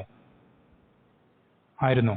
അല്ല, ഒരിക്കലല്ല. ഒരു നബിമാരുടെ ഭാര്യയും ഒരു വൃത്തികേടുകളും വ്യഭിചാരത്തിനും പോലത്തെ ഒരു വൃത്തികേടുകളിലും അവർ ഏർപ്പെട്ടിട്ടില്ല, ഒരു നബിയുടെ ഭാര്യ. മറിച്ച് അവരെ ആ ശിക്ഷയിൽ അള്ളാഹു സുബ്ഹാനഹു ഉൾപ്പെടുത്താനുള്ള കാരണം എന്താ? അവർക്ക് ആ ശിക്ഷ ഒരു പ്രശ്നമുള്ള, അവർക്ക് ആ ഒരു തിന്മ പ്രശ്നമുള്ളൊരു കാര്യമായിരുന്നില്ല. അവരങ്ങനെ ചെയ്തോട്ടെ, നമ്മളത് ചെയ്യാൻ നിൽക്കണ്ട.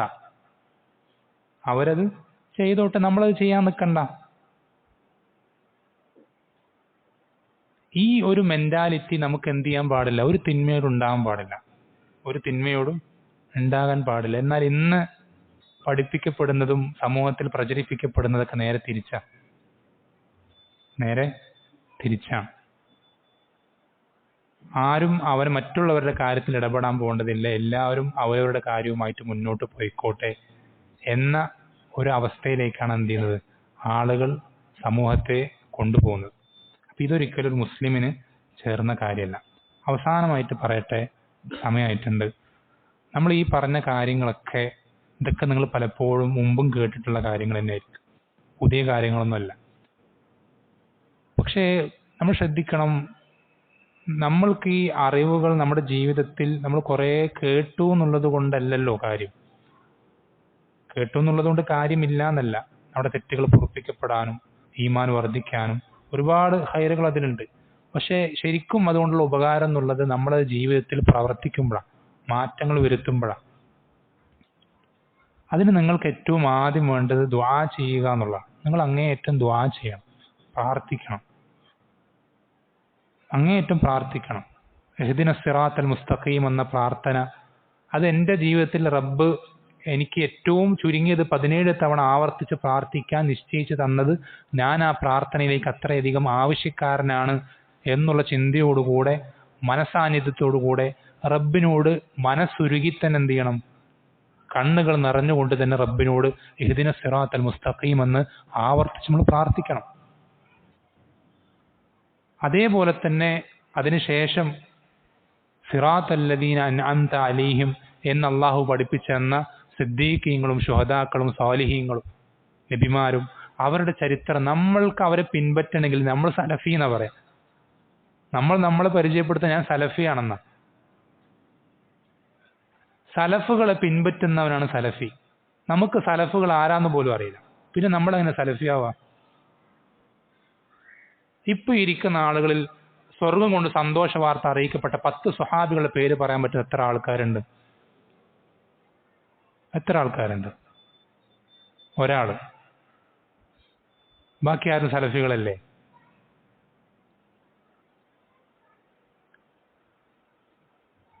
സലഫുകൾ അറിയാത്ത ഒരാൾ എങ്ങനെ സലഫിയാവാം?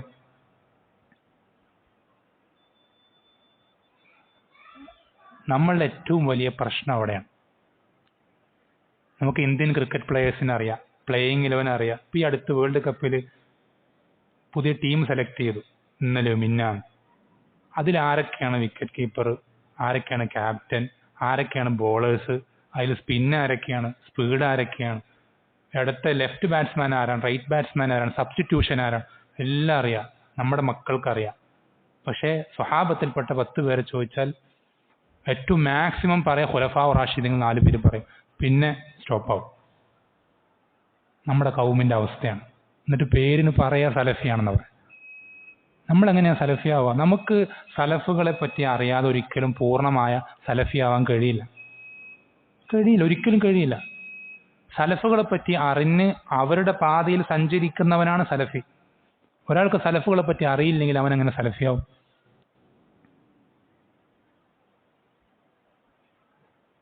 നമ്മുടെ മക്കളുടെ കാതുകളിലേക്ക് ഏറ്റവും കൂടുതൽ കേൾക്കുന്ന പേരുകൾ ആരുടെ? സിനിമാ താരങ്ങളുടെ, സ്പോർട്സ് താരങ്ങളുടെ, മറ്റ് ഫേമസ് പേഴ്സണാലിറ്റികളുടെ ആണ് സ്വഹാബത്തിൻ്റെതിനേക്കാൾ. എങ്കിൽ നമ്മൾ നമ്മുടെ മക്കളെ വളർത്തുന്ന ശരിയായ രൂപത്തിലല്ല. മനസ്സിലാക്കിക്കോ. നമ്മൾ നമ്മുടെ മക്കളെ വളർത്തുമ്പോൾ അവരുടെ ചെവികളിലേക്ക് ഏറ്റവും കൂടുതൽ ആവർത്തിച്ച് കേൾക്കപ്പെടുന്നത് ഇത്തരം വൃത്തികെട്ട മോശപ്പെട്ട ആളുകളുടെ പേരുകളാണെങ്കിൽ നമ്മുടെ മക്കൾ ശരിയായ റൂട്ടിലേക്ക് എത്തൂല. അവരൊരിക്കലും സ്വഹാബത്തിന് മാതൃകയാക്കൂല. ജീവിതത്തിൽ ഉടനീളം മണിക്കൂറുകൾ കണക്കെ മെസ്സിയുടെയും റൊണാൾഡോയും വീഡിയോകൾ കണ്ട് അവരുടെ സ്കില്ലുകളും മറ്റു കാര്യങ്ങളും ഗോളുകളും സെലിബ്രേഷനുകളൊക്കെ കണ്ട് അതിന്റെ പുറകെ മറ്റു ക്രിക്കറ്റ് മാച്ചുകളൊക്കെ കണ്ട് രാത്രി മുഴുവൻ ചെലവഴിക്കുന്ന വിദ്യാർത്ഥി, ഒരു കുട്ടി ഒരിക്കലും എന്ത് ചെയ്യില്ല, അവൻ സ്വഹാബത്തിനെ പോലെ അബൂബക്കറിനെ ഉമറിനെ പോലെ ആവൂല. ഒരിക്കലും ആവൂല. എങ്ങനെ വളർന്നു വരുന്നു അങ്ങനെ ആവുള്ളൂ. അത് ശ്രദ്ധിക്കേണ്ട വിഷയമാണ്. സമയമായിട്ടുണ്ട്. അപ്പോൾ നിങ്ങൾ എന്ത് ചെയ്യണം? വളരെ ഗൗരവത്തിൽ തന്നെ ഈ ഒരു വിഷയം ശ്രദ്ധിക്കണം. നമ്മൾ ഈ പറയുന്ന വാക്ക് അത് സത്യസന്ധമായി തന്നെ പറയുന്നവരാകാൻ നമ്മൾ പരമാവധി ശ്രദ്ധിക്കണം. അതിന് നമ്മൾ എന്ത് ചെയ്യണം? നമ്മുടെ മുൻഗാമികളെ നമ്മൾ പരമാവധി അറിയാനും അവരുടെ ജീവിതത്തെ അടുത്തറിയാനും മനസ്സിലാക്കാനും പഠിക്കാനൊക്കെ നമ്മൾ ഓരോരുത്തരും തയ്യാറാവണം. അള്ളാഹു സുബ്ഹാനഹു വ തആല എന്ത് ചെയ്യട്ടെ നമുക്ക് എല്ലാവർക്കും ശരിയായ തൗഹീദിന്റെയും അതുപോലെ തന്നെ സ്വഹാബത്തിന്റെ മനഹജിന്റെയും ഒക്കെ വക്താക്കളായി അത് ജീവിതത്തിൽ ശരിക്ക് പ്രാവർത്തിക വാക്കുകളിലോ അവകാശവാദങ്ങളിലോ അല്ല, ആരെങ്കിലും തോൽപ്പിച്ച് കാണിക്കാനോ എന്തെങ്കിലും കാണിച്ചു കൂട്ടാനോ അല്ല, ശരിക്ക് ജീവിതത്തിൽ അത് നടപ്പിലാക്കി പ്രാവർത്തികമാക്കി അങ്ങനെ റബ്ബ് സുബ്ഹാനഹു വ തആലയെ കണ്ടുമുട്ടുകയും അങ്ങനെ റബ്ബ് സുബ്ഹാനഹു വ തആല സ്വഹാബത്തിന് എങ്ങനെ തൃപ്തിപ്പെട്ടോ അതുപോലെ തന്നെ നമ്മളെയും റബ്ബ് സുബ്ഹാനഹു വ തആല തൃപ്തിപ്പെടുവാൻ റബ്ബ് സുബ്ഹാനഹു വ തആല നാം ഓരോരുത്തരെയും സഹായിക്കുമാറാവട്ടെ. അതിനിത്തരം സംസാരങ്ങൾ സബബുകളാക്കി തീർക്കുമാറാവട്ടെ. വസല്ലല്ലാഹു വസല്ലം അലാ നബീന മുഹമ്മദിൻ വൽഹംദുലില്ലാഹി റബ്ബിൽ ആലമീൻ. സുബ്ഹാനക അല്ലാഹു ബിഹംദിക അഷ്ഹദു അൻ ലാ ഇലാഹ ഇല്ലാ അൻത അസ്തഗ്ഫിറുക വഅത്തൂബു ഇലൈക.